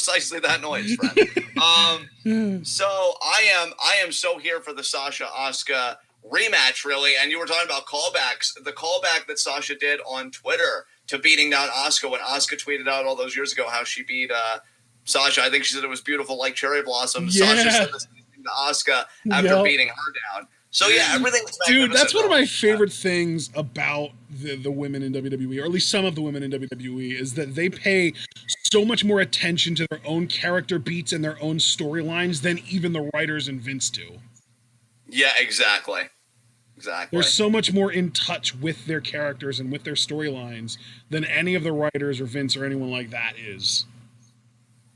Yeah. Oh my God, dude. Absolutely. Well, they need to be, because they realize, like, if we don't pick up the slack on our own characters and stuff and, like, keep note of everything, who will? Yeah. And really, that's a legitimate question, because they've shown time and time again, they being Vince and the writers and stuff, that they are just not equipped, or they just don't care, one or the other. They're both bad to do so. So it's up to the women to do it. And you can see consummate pros like Asuka and Sasha, they do that. And you can see how well it works for them. So it's just good shit. Oh, yeah. You know what? DBK makes a really good point in the chat, too, pointing out that Sasha versus Io was actually trending on Twitter earlier today when it was announced. That happened. Like, that happened with Charlotte. We got Charlotte versus Io. That shit never trended on Twitter. Yeah. Yeah. That's crazy, man. Just to illustrate the difference between how much of a draw they are, between, you know, Sasha being a way bigger draw than Charlotte, despite the fact, and I have to point this out, despite the fact that Charlotte is pushed as a much bigger deal than Sasha consistently. Yes. Which is just another absolute atrocity in booking and presentation, but I won't go down that rabbit hole. I'm just really psyched we're getting Sasha versus Asuka. It should be amazing. That honestly could steal the show at Extreme Rules, truthfully. Oh my God, I expect it to. Shit.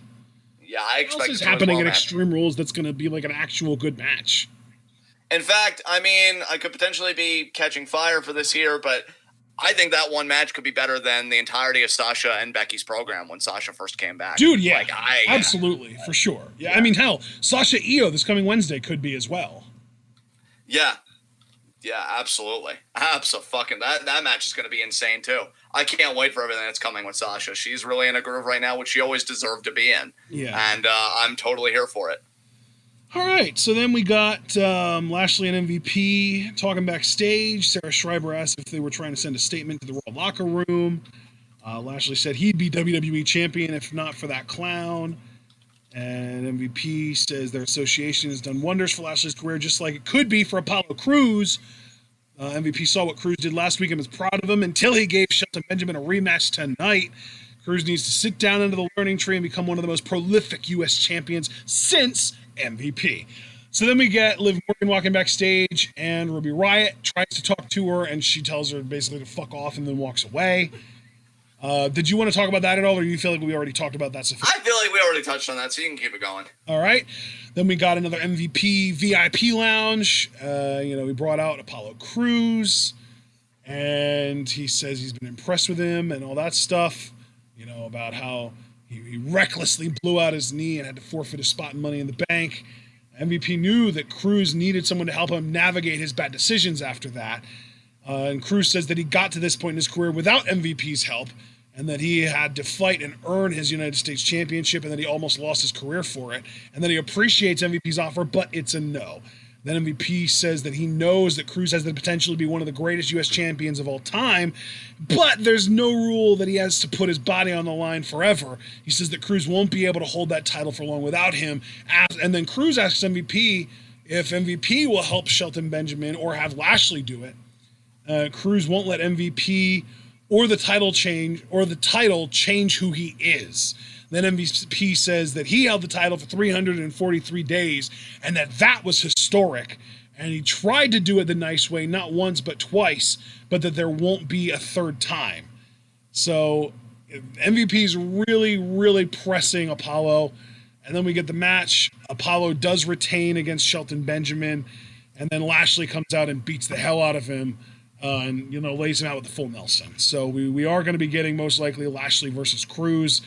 Kind of seems to be a common thing where a guy will get pushed to the main event out of seemingly nowhere, lose, and then win the mid-card title on the same show. Yeah. It's kind of a trend. Yeah, definitely. I do like what they're doing with Cruz, though, and again, I do like that MVP's putting together a stable. We'll just see how it all goes. So then we got a whole bunch of shit with Seth and Ray and Dominic. And it looks like Seth and his boys are going to be taking one of Dominic and or Ray's eyes again, but Alistair and Humberto show up to defend them. It was actually a pretty cool moment. And that was actually the end of the show, it was the big save from Alistair and Humberto. Yeah. And again, this is definitely one of the more interesting angles because, Seth, this was an interesting sidestep after losing at Money in the Bank. And I've enjoyed it overall. And again, I think what I've appreciated more about it is the rub that it's giving people, even Dominic, who's trying to break into the business. And I'd be surprised. I will say this. I'd be surprised if it. Well, what was that? Dominic isn't trying to break into the business. He just wants to break into WWE because he wants to be famous like his dad. Well, either way, what I was going to say was that I'd be surprised if Dominic doesn't step into the ring at any point during this. Yeah. Like, if he doesn't, have a match. Like, I'm fully expecting Seth to go Dominic into a match. Yep. So, yeah, I'm fully expecting that to happen. Yep. I'm also expecting it to be a train wreck when it happens, but we'll cross that bridge when we come to it. I'm just curious where all these guys go from here, because again, I'm really liking that Alistair's a part of this, but if he ends up, maybe it'll just break off into being, well, I'm done with Ray, but Alistair, you were a big problem for me, and then we'll get a Seth Alistair program, which I would not mind at all, and then I would like Alistair to win that, and then maybe get a WWE Championship match. I want to see Alistair in the world title picture, goddammit, but again, got more work to do before that happens, so we'll see. But I guess I'm still enjoying this for the most part, mainly because of the people getting TV time, and even Humberto, who I thought they had completely given up on, so that's a pleasant surprise. Yeah, man. We've actually got another Raw coming up in a couple days here, so maybe we'll get even more from Alistair and Humberto. Maybe a six-man tag, Alistair, Humberto, and Ray versus Seth, Buddy, and Austin. That's my guess. Yeah, I forgot about Austin, the Burden. That's right. Yeah, we'll see how that I'm not goes. calling him that anymore now that he's not with Andrade and Angel. I think he fits in really well with Seth and with Murphy. Yeah, that's fair. It does seem to be a better fit for him than Zelina's faction. So, we'll see John, what would you like to hear the entire card for 205 Live from last week, from June 19th? Was it 2 matches or 3? Because I know they're always notoriously small match cards. Believe it or not, neither. It was just 1 match. Yup. Wow. Okay. It was only Lorcan versus Chase Parker from Everrise. That's it. And then Malcolm Bivens showed up. Oh, well, I mean, what did Malcolm Bivens do, though? He showed up. It says that he distracted. He distracted these two guys, Lorcan and Parker. And then at Everrise. Wait a minute. Was this tag team bragging rights? Yeah. Okay. I just want to make sure that I wasn't completely off base. But yeah, he distracted Lorcan, and then Parker tried to get a win off of that. But then Indus Sher came out, the tag team that Bivens is managing on NXT, and beat the shit out of Lorcan and Parker, and that was the show. Wow. So, no comment. Let's just move on. Yeah. So this week we got, let's see, we had Isaiah Swerve Scott versus Tony Nese for like a 20+ minute match, and then I guess Swerve laid down a challenge to the Cruiserweight champion, Santos Escobar. Yeah, I'm really stoked for that match because, like Swerve pointed out, he was the only one to beat Escobar in the Cruiserweight tourney to determine the interim and I guess now official Cruiserweight champion with everything that's happened. And yeah, I think it's going to be an absolutely fire rematch, so I'm here for it. That's the entire thing, though. That was all of 205 over the last couple of weeks. They've kept the shows really, really, really punctuated because I guess they just want to get the hell out of there at that point. Absolutely. So, all right, what came after this? So good on 205 Live, at least, for keeping itself, punctuated. Anyway, then let's talk about SmackDown. Actually, before we get into SmackDown, let's do preview and predictions for Bash at the Beach. Sure. Let's run down the card. Yes. Oh, I mean, shit, not Bash at the Beach. God, what's it called? Great American Bash. Great American, thank you. God, these fucking Bash summer pay-per-views. Great American Bash 2020. Let me see if I can find a proper card here. Great American Bash 2020. There's a WWE something or other. Here we go. Okay, let me mute this. Oh, it's already muted. Good, good, good. All right, so 3 matches are already set for next week. We've got the strap match, Dexter Lumis versus Roderick Strong. We've got a fatal 4-way that is going to be Mia versus Tegan versus Candice versus Dakota, where the winner becomes the #1 contender for EO's title. And then we've got Rhea versus Aaliyah and Robert Stone. And now we also know that we're getting Sasha versus EO. Yeah, which, wow. So I guess running that down, what are Lumis your Strong strap match. Oh, yeah. Strong Lumis strap match. That should be good, too. That's what I'm saying. Like, first, let's predict that real quick. I say Lumis. Yeah, same. 4-way women's #1 contendership match. Yim, Nox, LeRae, Kai. Dakota Kai. Agree. Then we've got EO Sasha. I think EO. Yeah, I think EO's going to win, too. And then Rhea Ripley versus the, 2-on-1 handicap match, Aaliyah and Robert Stone. I think Rhea's feeling way too confident. I think Aaliyah and Robert Stone are going to find a way to take this. I think that Rhea's going to win, and Robert Stone's going to have to introduce a new, client to beat Rhea. So that's the one thing that we disagree on, is that I do think Rhea is going to beat them.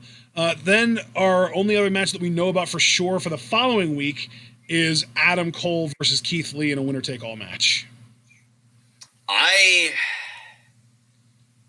I'm really torn on that, but I'm gonna go with Adam Cole unifying the titles. I'm going with Keith Lee, baby. Yeah, let's go! Bask in his glory.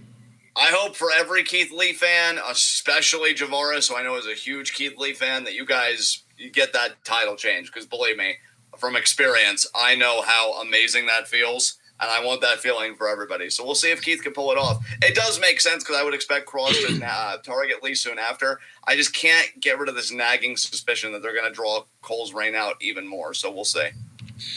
All right, now let's get into SmackDown. We really don't have that much to talk about regarding SmackDown because, we've got 4 total hours between last week and this week worth of SmackDown because it's 2 shows and they're 2 hours each. And about an hour of this week's show was just dedicated to jerking off The Undertaker's career. So 3/4, we were only really covering 3 more hours worth of content. So let's start with last week, which the show opened with the entire roster out around the ring. AJ Styles being interviewed by Renee Young. And he basically says, like, hey, I don't really want you in here for this. I want him in here for this. Brings Daniel Bryan in because he wants Bryan to be the one to crown him the official Intercontinental Champion.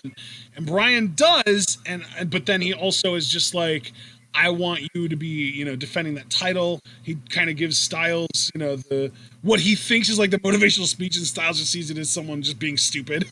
But then Matt Riddle debuts on SmackDown. He comes out, introduces himself, and Styles is just like, I know who you are. You're the talk of the town. I love that Styles is still putting people over. It's like, this dude does not have to do that, but he just gets the business. He gets that the business is like, pass it on. It's like you have to, you spread the wealth.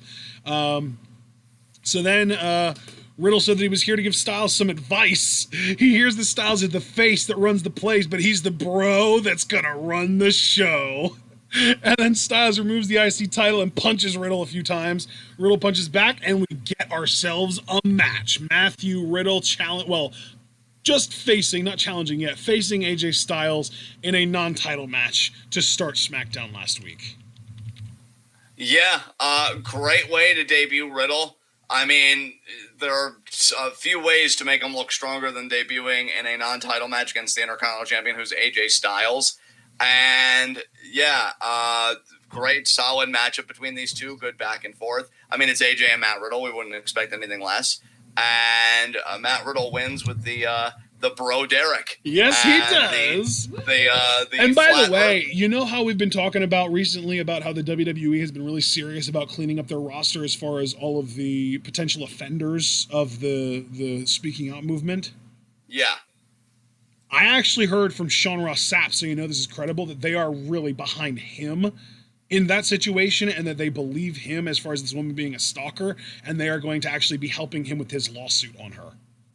Oh, wow. Yeah. So he is not going to be one of the releases, while Dream most likely is.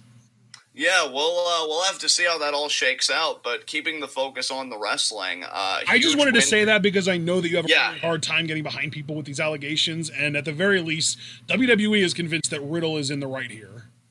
Yeah, so we'll see what happens. It's just such a crazy fucking time. Yeah. But, you know, huge win for Riddle, and he leaves the flat earther flat on his goddamn back. So yeah, well, and that's another thing too, is that like even if you think Riddle did what he did, is he really any worse than AJ Styles over his course of his career with this shit?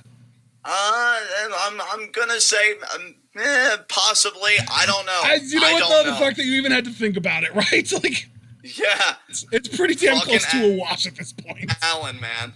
I know. Fucking yeah, like all that EXP he put into wrestling, he didn't put a single point in critical thinking, and you hate to see it. I know, dude.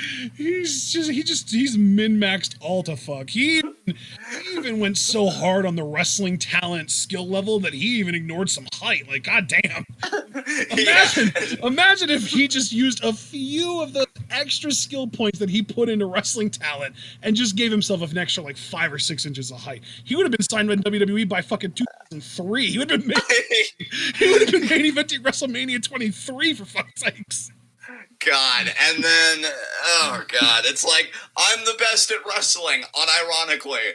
And then somebody who's grown up watching AJ Styles matches, AJ, man, it's so great to see you. I've just always wanted to know what it'd be like to talk to you. Hey, bud, good to see you. So, what do you think about this Earth? You think Google Earth's lying to us? No, dude, no. It would be even better because the person could go up and be like, dude, AJ, you are the best wrestler on the globe. AJ's just got a slight facial tick. Like his eye twitches a little bit. Yeah. And it just suppresses like, it's fine, but thank you. Well, wait, what was that? Nothing. Join the show. God damn it. I think you meant I'm the best wrestler on the brick, right? Or on the slab. Oh. Okay. Putting a pin in this. What came after this? Oh, okay. Then we got Jeff Hardy interview. He talks about Sheamus shit. He says, the truth is I am a junkie. I've been an adrenaline junkie since I was a kid, and I'm an alcoholic. I've overcome bigger obstacles in my life than Sheamus. He's just another sickening obstacle in my way on the road to redemption. He's just a miserable, insecure bully. Oh God, I can make a joke about that, but okay. It was just boy. It was just okay, I'm just gonna type it here. That's what I'm gonna do now when I don't want to be an asshole on air. Hold on, I'm typing this out to get it out of my system. I don't even know if you'll get this, but if you don't, maybe it's all the better then. Oh boy. Oh. Okay, but yeah, it was just, it was a basic by the numbers promo by Jeff, and yeah, we should be all the grateful for it because he's not known for his promos, but that's okay because, he's very endearing to a lot of people. And yeah, I sent you the joke, and we can just hopefully move on from Sheamus and Jeff Hardy because I never want to see it again. So yeah, that'd be great. I need to apparently refresh my Facebook Messenger because I'm not seeing the joke. I know you sent it. Okay. Oh. Yeah. So. Okay. So. Yeah. Should we move on? Yeah. Please. All right. So then we get Shorty G interviewed by, I don't even know. It was probably like Kayla. I think Kayla is the interviewer on SmackDown. And she brings up, oh, Mojo Rawley, he's taller than you by 7 inches, and he's got 50 pounds of weight on you. And Shorty G is just like, it doesn't really matter how big and tall you are. But then Mojo shows up, and he's got this shit-eating grin on his face, and Shorty G punches him right in the fucking mouth. And they have a match, and Shorty G actually does win by pinfall. I think he used the what's it called? Chaos Theory. I want to say he used the Chaos Theory. I don't know if that was actually what he used to win, but I know that he did use it in the match. But Shorty G did win the match, and when he won the match, Michael Cole was like, Shorty G with the upset again. And dude, have you seen Chad Gable's Twitter video that he put out, I think yesterday, addressing that Michael Cole called that an upset?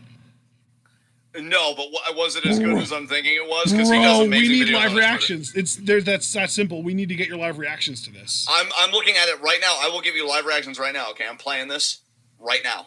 Yeah, it's so good. Okay, they're recapping the promo. He's so tall. Oh no, I love it.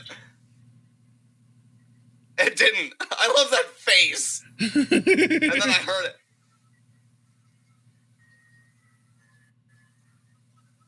What an upset. And then the face again. Something inside of me died when I heard them call that an upset.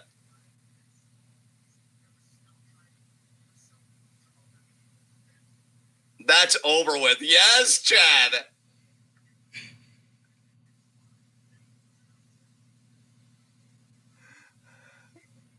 Yes. That's right. Let him know.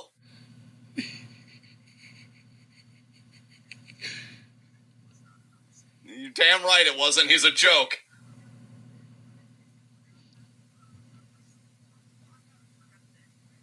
Yes.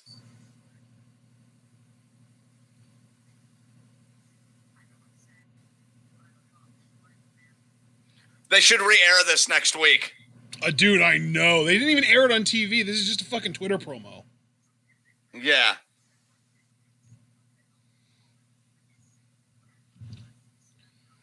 Oh, yes! There isn't a word for it. These ain't upsets. Yes! But dude, you gotta realize though, he put this out at 7:45 p.m. yesterday. And they didn't air this. Nope. Wow. Nope. You know, I don't know if people will understand this. So, like, okay, I watch what are called, like, bread tubers. It's like leftist YouTubers. We call that, like, bread tube. And there's this whole distinction between, like, who's a Chad, like, really awesome dude and whatever, and we call, like, non-awesome people, like, white supremacists and whatever, a chud. Like, oh, what a chud. And this quite literally, on every level, literally and metaphorically, what a fucking Chad. Of the Gable variety. That was amazing. That was absolutely amazing. Shame on SmackDown, and God, shame on SmackDown for a lot of things, including Kevin Dunn telling people not to wear face masks. Boy, is Kevin Dunn even a part of SmackDown anymore? Like, what is he even doing right now? Is he still, like, a part of that, or is that Kevin Dunn is literally the producer of everything WWE does. Oh, Jesus Christ, it's that bad? So... He's literally Vince's second-hand man, dude. He's like... If you go to the very top of the pyramid in WWE, there's Vince, and right under him, sucking the turds out of his asshole, is Kevin Dunn. Oh, God. I mean, the visual and just the reality of that, just everything's awful. So, yeah, shame on SmackDown for a lot of things, but in this case, shame on them for not airing that. That's amazing. Like, God, they are doing such a disservice to a lot of their undercard acts. Like, I feel like Gable and Ali, ironically, the guys that were rumored to be the hackers in the first place, are two of the undercard acts they are doing the biggest disservice to. Yeah, because they quietly moved Ali over to Raw, and then Gable cut that amazing promo on SmackDown before SmackDown aired, and they didn't actually show it at all. Yeah, I hate it. I hate that, again, these talents take this initiative, and it's just it's just for naught. It's just for fucking nothing, because we know which acts are a priority and we know which ones aren't. And if you're lucky to be in that picture, enjoy it while it lasts, because they'll drop you like that. Just really disappointed. I had heard a while back that Chad wanted to leave WWE and go somewhere else. Maybe he would have if we weren't in the midst of a pandemic. I don't know. Maybe he's the type that doesn't like to quit anything and wants to stick it out and make WWE see his value. But bruh, if they haven't fucking seen it by now, I'm not optimistic. But that was an amazing promo, and it just makes me sad that they don't do more with Chad, because that's another guy that, like, if AJ does get past Matt Riddle, I'd love a Chad Gable, AJ Styles feud for the Intercontinental title. That one invitational they had when AJ was U.S. champion and AJ put him over big on Talking Smack. Yeah. No, yeah, go ahead, finish. I just have... Well, no, I was just going to say, like, retread that shit. That shit and like, yeah. So what were you going to say? I just feel like a few years from now, Gable is like gonna hit on something, and whether it's like a gimmick change in WWE that makes them really push him and get behind him, or if it is just him like going to New Japan and tearing it up with the juniors, or even if it is, you know, him going to AEW and being allowed to tear it up there. I just feel like a few years from now, everyone is gonna be looking back and being like, wow, the WWE had this and they wasted it on a fucking short person gimmick for how many years? Yeah, Jesus. Like, people will be looking back and being like, dude, this dude reminds me of Kurt Angle. Why didn't WWE use him like Kurt Angle? Exactly. And it wouldn't have even been that hard. Oh, God. Yeah, it's rough, but it is what it is, I guess. So what came after this? Miz TV. You know, Morrison and Miz with Mandy Rose as their one guest, but then they also ended up bringing out Sonya Deville. They got a little confrontation, you know, Sonya talking about, what do I have to do to get the Mandy Rose treatment? And they end up getting physical. I kind of feel like that didn't really lead to anything, though. So, yeah, it was just a fight, like a, you know, as they used to say in the WWE back in the late 90s and early 2000s, it was a cat fight, but really it was just two women fighting. Okay, so... You know, we're always honest about talents, regardless of, like, gender or whatever. That's how we do on TWitWoW. So I'm going to be honest. They should have just done the one-off match when, like, Otis and Dolph were, like, still a part of this, and then left it the fuck alone. Like honestly, because I don't think that this is a pairing that you can do an extended program with, and it's not really one that I care to see an extended program with. I do think there's talent in Sonya, but you want to know how you bring that talent out. Like, the big downside about putting Mandy Rose in these big programs where you really get to care about her as a character is that she can't deliver in the ring. Exactly.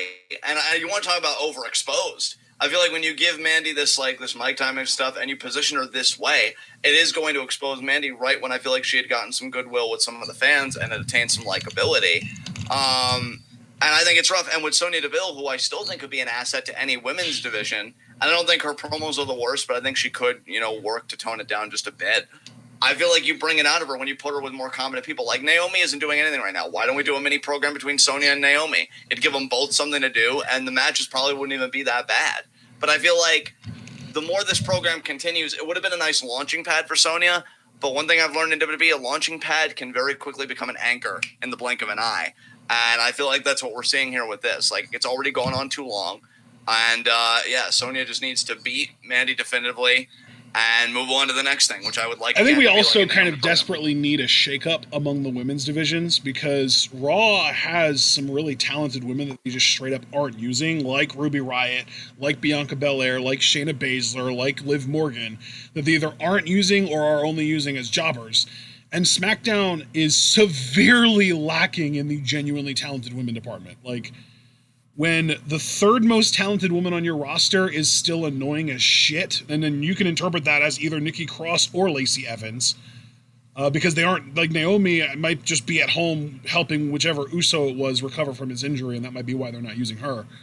But, you know, not counting her, the third most talented woman on SmackDown is either Lacey or Nikki, as far as I'm concerned. And they're both annoying as shit in very different ways. So when the third most talented woman on your roster is annoying as all hell, whether it's because they are like the fucking right-wing conservative obnoxious, you know, I'm a real woman gimmick, or if it's because they just don't know when to stop being extra, like Nikki Cross, you're in trouble. I feel like they need to bring in, you know, if we would get, put Ruby Riott on SmackDown, and that would literally solve all the problems. Because and it doesn't even have to be Ruby. Put Bianca on SmackDown. She doesn't have to be on the same show as Montez, especially when she's not even being used.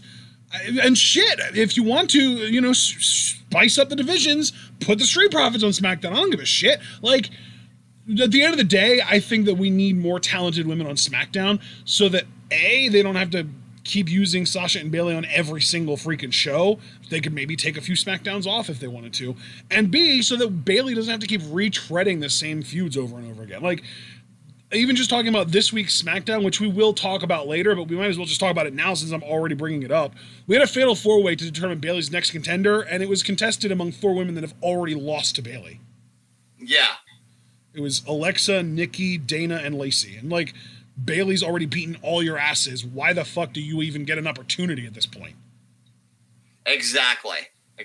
You should have a fucking triple threat on Raw between Ruby, Bianca, or have a four-way on Raw between Ruby, Bianca, Liv, and Shayna, where the winner faces Bayley. Since Bayley keeps showing up on Raw anyway, you might as well make a contender for her on Raw.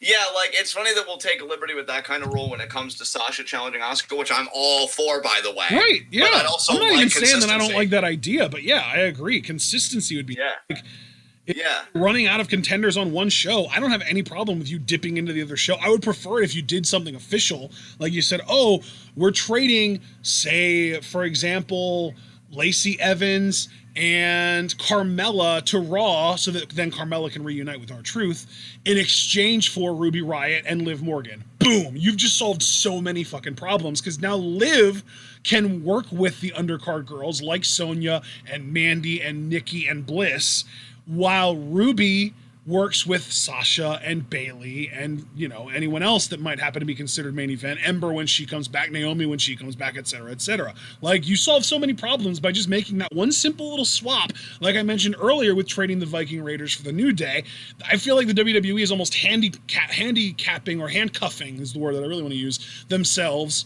by being only willing to make a trade every now and then and then not being more open to seeing like, okay, we're obviously willing to make trades in between shakeups. Let's do it a little more. Yeah, exactly. That's what they really need is they need to revitalize these rosters because when you're doing fatal four-ways like this, you're going back to old veins from which you've already drawn blood just to get Bayley something to do. It just feels uninspired. And Nikki does win this just to kind of put a cap on that. And from an in-ring standpoint, the match will be solid. Nikki's a very quality, in-ring worker. And Bayley, I think, is having the run of her freaking career. It's just a shame that, and it's still a good run. I'm still loving Bayley. But what's going to make it peter out very quickly and kind of sputter on the gas is if you keep giving her the same competition. Because I know that they want to prolong the Sasha Bayley confrontation, which is the only time I'd be okay with that because they deserve an actual crowd. Even though at this rate, the way we're handling this pandemic, it's going to be until 2025. What started as a joke could very easily become reality. If you're going to keep the reign fresh without Sasha and Bayley interacting with each other, you got to do a substantive shakeup, or you've got to be consistent. What you did with Sasha, you can do for Bayley too. Just something. Yeah. Because Nikki's fine, but Bayley deserves more than fine. She deserves people actively wanting to see her matches. I could miss this Bayley matchup, and I feel like I wouldn't have even lost any steps in her story. Yeah. Whereas Asuka Sasha, I feel like this is a pivotal moment in her story because she's just gotten out from under Nia and Charlotte. So, right, or since we have Sasha challenging Asuka, maybe we should have had, and I'm almost wondering if she's out because of an injury at this point, but maybe we should have had Kairi challenging Bayley so that we can have, the Kabuki Warriors versus the Golden Role Models, except it's singles matches and it's for all the gold. Yeah, exactly. Oh, dude, that'd be so epic. Yeah. Right. See, there's a lot of inspired booking to be had here. WWE just has to take advantage of it. It's WWE, it's so funny that they're going out of their way to have shows. It's so fucking vital that they tell the stories that they want to tell, and yet the stories are so uninspired and lazy. Exactly. Precisely. All right. After, because we weren't even really talking about them, we were actually talking about Mandy and Sonya when we kind of went off. Oh, yeah, right. Jesus. Wow. But moving on from that, we got the SmackDown Tag Champs New Day versus Lucha House Party. And, of course, New Day win with the Midnight Hour. Then Nakamura and Cesaro came out to attack Kofi and Big E, and they basically say that they're tired of being overlooked. Then we got, a bunch of the women talking about how they've been overlooked as well, between Dana and Lacey. Naomi was there. Alexa, Tamina was also there. And they were all wondering where Nikki Cross was at the time, which, of course, she ended up winning the match then this week. Then Sheamus talks about, the lines have been crossed in this feud with Jeff Hardy, and when Jeff called him a bully, it really made him think he is a bully. He enjoyed beating Jeff up at Backlash. The only regret is that he didn't crush his voice box so we didn't have to hear him whine out of his junky mouth. Sheamus said that doesn't really believe it. If Hardy can't lift himself up, he'll do it for him. He wants everyone to raise a glass because next week he'll toast the one and only Jeff Hardy. Bayley and Sasha were still on commentary at that point, and they wanted to party, and Nikki Cross all of a sudden went out and attacked them from behind. We got a big beatdown, and Bliss ran out and pulled Cross off of him, and then Cross challenged Banks to a match, and Bayley accepted on behalf of Sasha, which of course then Sasha wasn't happy because Sasha's whole gimmick is, I don't want to have to fight anybody if I don't have to, and Bayley's whole gimmick is, Sasha's going to fight for me. Exactly. Conflict of gimmicks. So then we get Sasha versus Nikki, and Sasha wins yet again after a Meteora. So yeah, Sasha's been on an insane roll lately, man. It's pretty crazy how much she has been on a roll as far as a win streak goes over the last few months. I feel like she's really been killing it. Yeah, absolutely. It feels like every time Bayley volunteers her for a match against her will, she still ends up winning regardless. Yeah, dude, it's been amazing. So then we got Firefly Funhouse.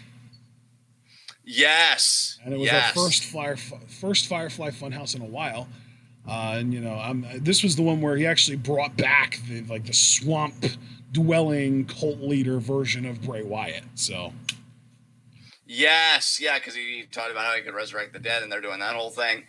I'm still kind of hoping, my theory of this is that, Braun's got to beat each iteration of Bray. He kind of did it backwards, but that's okay. That's okay, because I think they had a good narrative cover for it. Because he beat Firefly Funhouse Bray. Yeah. Now he's going to beat Swamp Bray, and I would still like for him to, final boss Braun versus Fiend at SummerSlam or something. That would be what I would I'm waiting, man. I'm waiting for Bray to actually let the Fiend at Braun, but he's holding him back, man. He's really, he's trying to keep the Fiend contained. It's actually almost poetic in a way, because let's not forget that Bray is still trying to bring Braun back. He's still trying to recruit Braun. He's still trying to save Braun in his mind. And he won't let the Fiend get at him until he's ready to just fucking end Braun. Yeah, and that's an interesting kind of sub-story in itself. Is because even, back at, was it? No, it wasn't Backlash, because that was Miz and Morrison. What was the match with Firefly Funhouse, Bray? What pay-per-view was that? That was Money in the Bank, right? Yep. Yeah, Money in the Bank. And he was trying to tell the Fiend, look, I got this. See, we didn't need to bring you out because I'll be able to handle it. And that's a story that I don't know if I want them to dive more into, because I feel like WWE would bungle it up. But it is interesting that side of Bray still cognizes Braun in their relationship, and he wants to protect him. But I don't think he'll be able to protect him much longer. Again, the way I see the story going, Braun beats this Bray, and then Bray's like, all right, that's it. I fucking had it. Time to unleash the Fiend. Big SummerSlam matchup there. And I do still think, regardless of my personal opinion of Braun, I do still think that is a worthwhile SummerSlam match that I'd be interested in. Especially, too, because SummerSlam has kind of become a hotspot for Money in the Bank cash-ins. And if Braun beats the Fiend and the Fiend decides that he's had enough of Braun and beats the fuck out of him, we could get an Otis cash-in on that show. Yeah, how they're going to use that Otis briefcase, man, I am really intrigued to find out. We're going to see. I feel like Otis has barely even been showing up lately. I feel like we've seen very limited Otis in our SmackDown over the last few weeks. Yeah, exactly. So, yeah, he's kind of in a weird spot, but we'll see how WWE handles that. But yeah, Bray closed out saying, you know how to find me. All you have to do is follow the buzzards. And then, we got the whole creepy moment where he's like, run! And then he blows out the lantern. That was the end of SmackDown last week, and now we can get to SmackDown this week, which again was mostly Undertaker jerk-offitude. Yeah, we'll go through this real quick because I've got nothing to say about the Undertaker stuff. So what's because they re-aired the Boneyard match in full on this show. So we opened the show with pretty much the entire roster out on the ramp and around the ring clapping, "Thank you, Taker," the whole time. Then we see a clip of Undertaker's debut at Survivor Series in 1990. Then we get little intermittent clips of different superstars and legends talking about The Undertaker, talking about his career, talking about all that stuff. They re-aired the entirety of the Boneyard match. And then we get King Corbin in the ring, and he talks about The Undertaker's final match, The reason that it was called a boneyard match is because that's exactly what The Undertaker is, an old bag of bones. And then he's talking about The Undertaker is nothing but a shell of what he used to be. He was supposed to have this storied 30-year career, but there used to be this club called the Kiss My Ass Club, and The Undertaker was the founding member. Nobody has a 30-year career unless you're protected by the owners. Then Corbin goes on to say, that's what Undertaker was. He was protected for 30 years. That guy's been stealing money from this company for the last 20 years, and he thinks and Corbin thinks that Taker is a selfish son of a bitch because he's been holding superior athletes like himself down for a very long time. And now he has to hear all these legends pay their respects to The Undertaker. And after that, all these fools come out here and chant, thank you, Taker.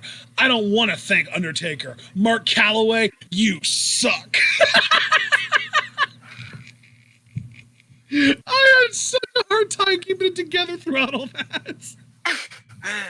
Baron was super proud of that promo, too. Dude, I'm proud of him for that promo. That was so good. Yeah, it's a shame it won't have drawn anybody. Well, it'll have drawn flies, I guess. But, yeah. Are you saying it was shit? Yeah. I mean, the promo itself was good. Just the guy delivering it is a proven anti-draw, as we've discussed. Really, my reaction to you recapping that promo is, where's the lie, though? I know. I feel like so many people were going to be angry at Corbin, and the whole time I felt like, is this dude turning babyface right now? Yeah. Oh, but then Jeff Hardy, of all people, comes out and attacks Baron Corbin from behind, throws him to the outside, and then we get him backstage, and he says, Corbin's comments really hit a nerve. The Undertaker was a mentor for everyone, and if it were up to me, the Mount Rushmore of WWE would be Undertaker's face 4 times. And since Undertaker can't be here tonight, I'm gonna step up, and I've got my diploma from Dead Man University. Oh my God, Jeff. God, Jeff. Dude, this was the moment while we were playing Rocket League that I was like, oh my God, when did anyone ever think Jeff Hardy was a good promo? Yeah. Yikes. I would have appreciated the promo so much more where it's like, the defining moment of my career was when I earned The Undertaker's respect, and he could have referenced their 2002 ladder match for the Undisputed Championship. Yep. Like, that would have been a great promo, like actually referencing the history that he and Undertaker share. Even if you wanted to just stop at that history because you were breaking into the business, you were a young babyface, all that stuff. But to go that route, it's like, ooh, Undertaker's even thinking like, ooh, do I have to come out of retirement again to fix this too? Because, I originally was good, and then the Goldberg match happened, and I had to fix that. Do I need to fix this too? Yeah, but, Undertaker's just like, damn, I didn't know I had any simps. Oh, my God. Oh, my God. All right, what came after this? Oh, after this, the show got immensely better because we got Sasha and Bayley on commentary. And they just make the show better on comment. There's we were even talking on Rocket League. I was like, dude, can we just get rid of Cole and Graves and just have Bayley and Sasha do commentary for the whole show? I'm pretty sure I was like, sure, that sounds amazing. It's always a pleasant surprise when active roster members make good substitute commentary. Looking at Samoa Joe. Yes, Joe. God, can you imagine Joe, Bayley, and Sasha all in the same booth? Oh, that would be a lot of fun. Yeah. That'd be amazing. It would be. But that leads to our 4-way match for the number 1 contendership that Nikki Cross wins that we talked about earlier. And the whole time, Sasha and Bayley are doing this bit where Sasha will be like, oh, hey, Nikki Cross, didn't you already beat her? And Bayley's just like, yep, beat her. And Sasha's just like, what about Alexa Cross? Yep, beat her. And they just run through everyone. Yeah, it was amazing. God, I love them. So then we get to New Day and Lucha House Party versus the Nakamura, Cesaro, Miz, and Morrison. It was a fun match. Lucha House Party and New Day end up winning. Metalik actually gets the win, pinning, I believe, Miz, I want to say. I think that's right. I think I could pull it up real quick and find out. Yes. Oh, so you're saying yes, like it was. You Metalik, right, yes. Metalik wins, pinning the Miz. He did a flying elbow off the top to pin the Miz. Okay, then.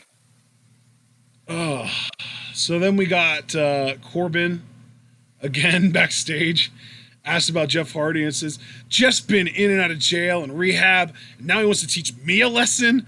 I want to teach him a lesson in reality. He should follow in the Undertaker's footsteps and retire. Tonight, I'll finally put Jeff Hardy to where he can rest in peace. Are you sure you're not turning babyface? So what came after this? Because I don't know, like, what we're talking about, what we're not talking about, given that so much of it was Undertaker-centric. But are we just going to transition into talking about Jeff versus Corbin? Well, we got the Braun stuff this week.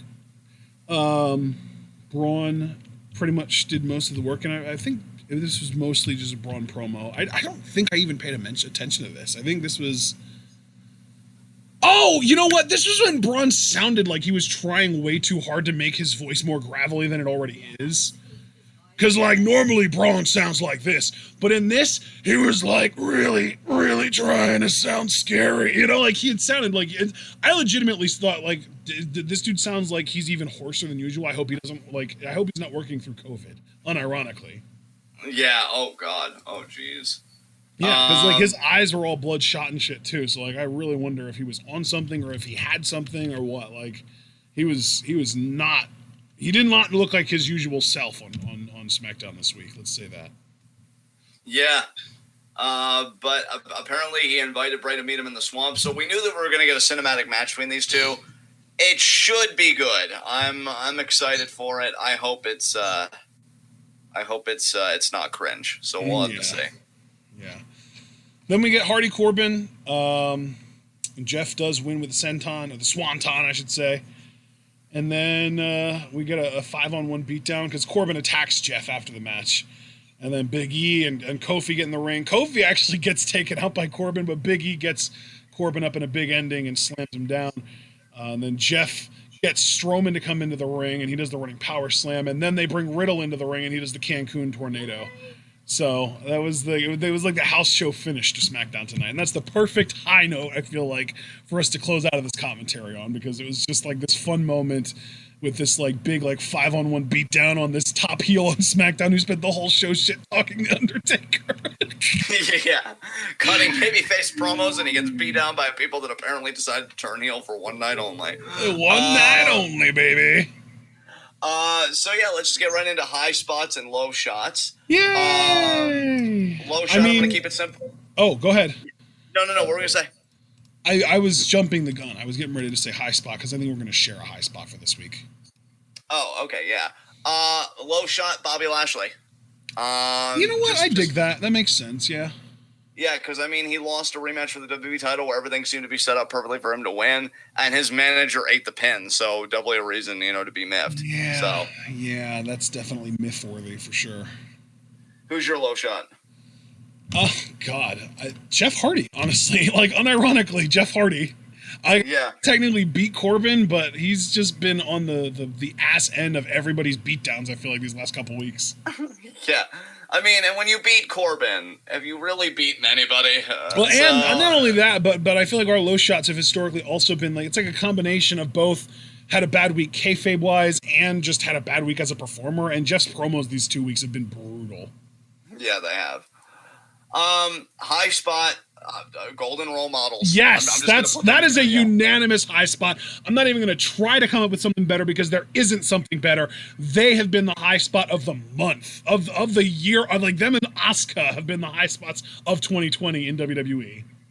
Yeah, like me saying anybody else would honestly be disingenuous. Like, and honestly, I could even come up with another high spot because it would be Asuka, because not only did she finally get the Charlotte monkey off her back, but her next challenger is Sasha Banks, and we're getting that match. Like, that's a huge. Oh my God, yeah, that's what her title reign needed. So you know what? I will go unique, and I will say that Asuka is my high spot, even though I fully sign on to your pick of the golden role models, and that was definitely who I had in mind. I am going to roll with Asuka as my high spot just because of how amazing her couple weeks have been from a kayfabe perspective.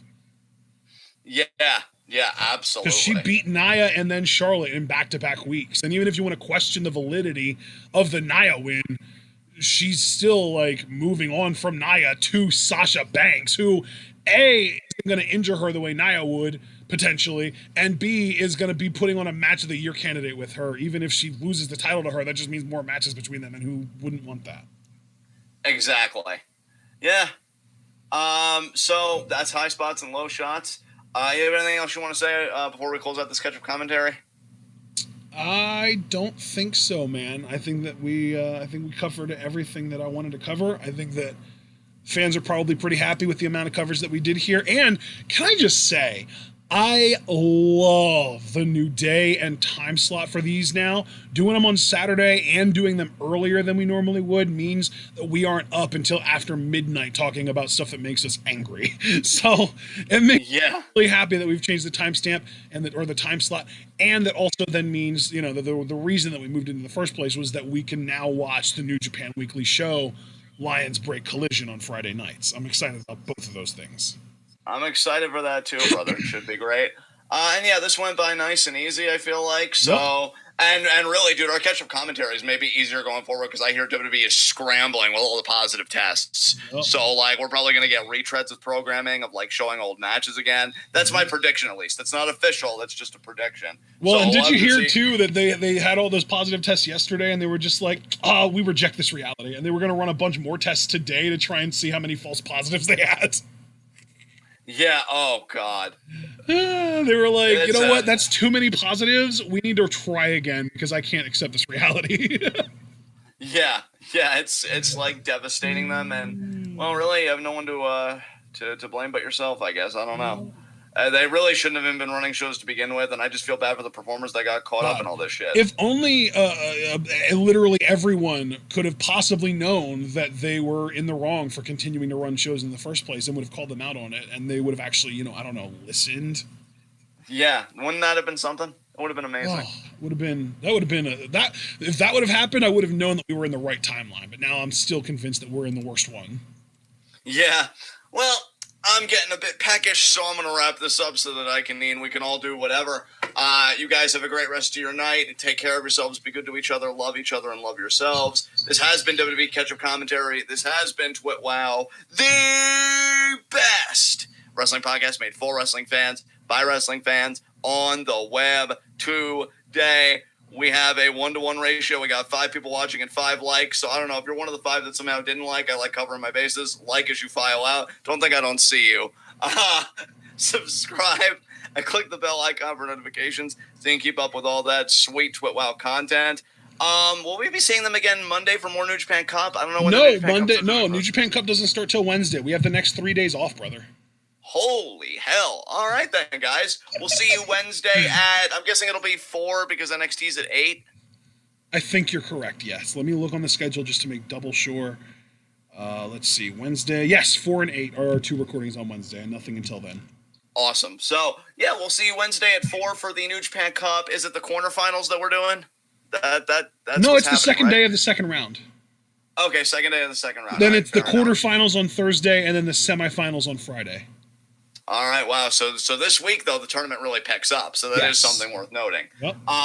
Let's go, Pupper. But yeah, we'll resume New Japan Cup Wednesday at 4. Then obviously NXT going to be a big week. Ashton already ran down the card earlier. We did preview and predictions for it. And then obviously July 8th, it's the big showdown, Keith Lee versus Cole, winner takes all. So yeah, we'll see you guys then. I'm going to hand. Actually, no, I don't have to hand over to Ashton because I'm outroing. So until then, tune in. Peace out.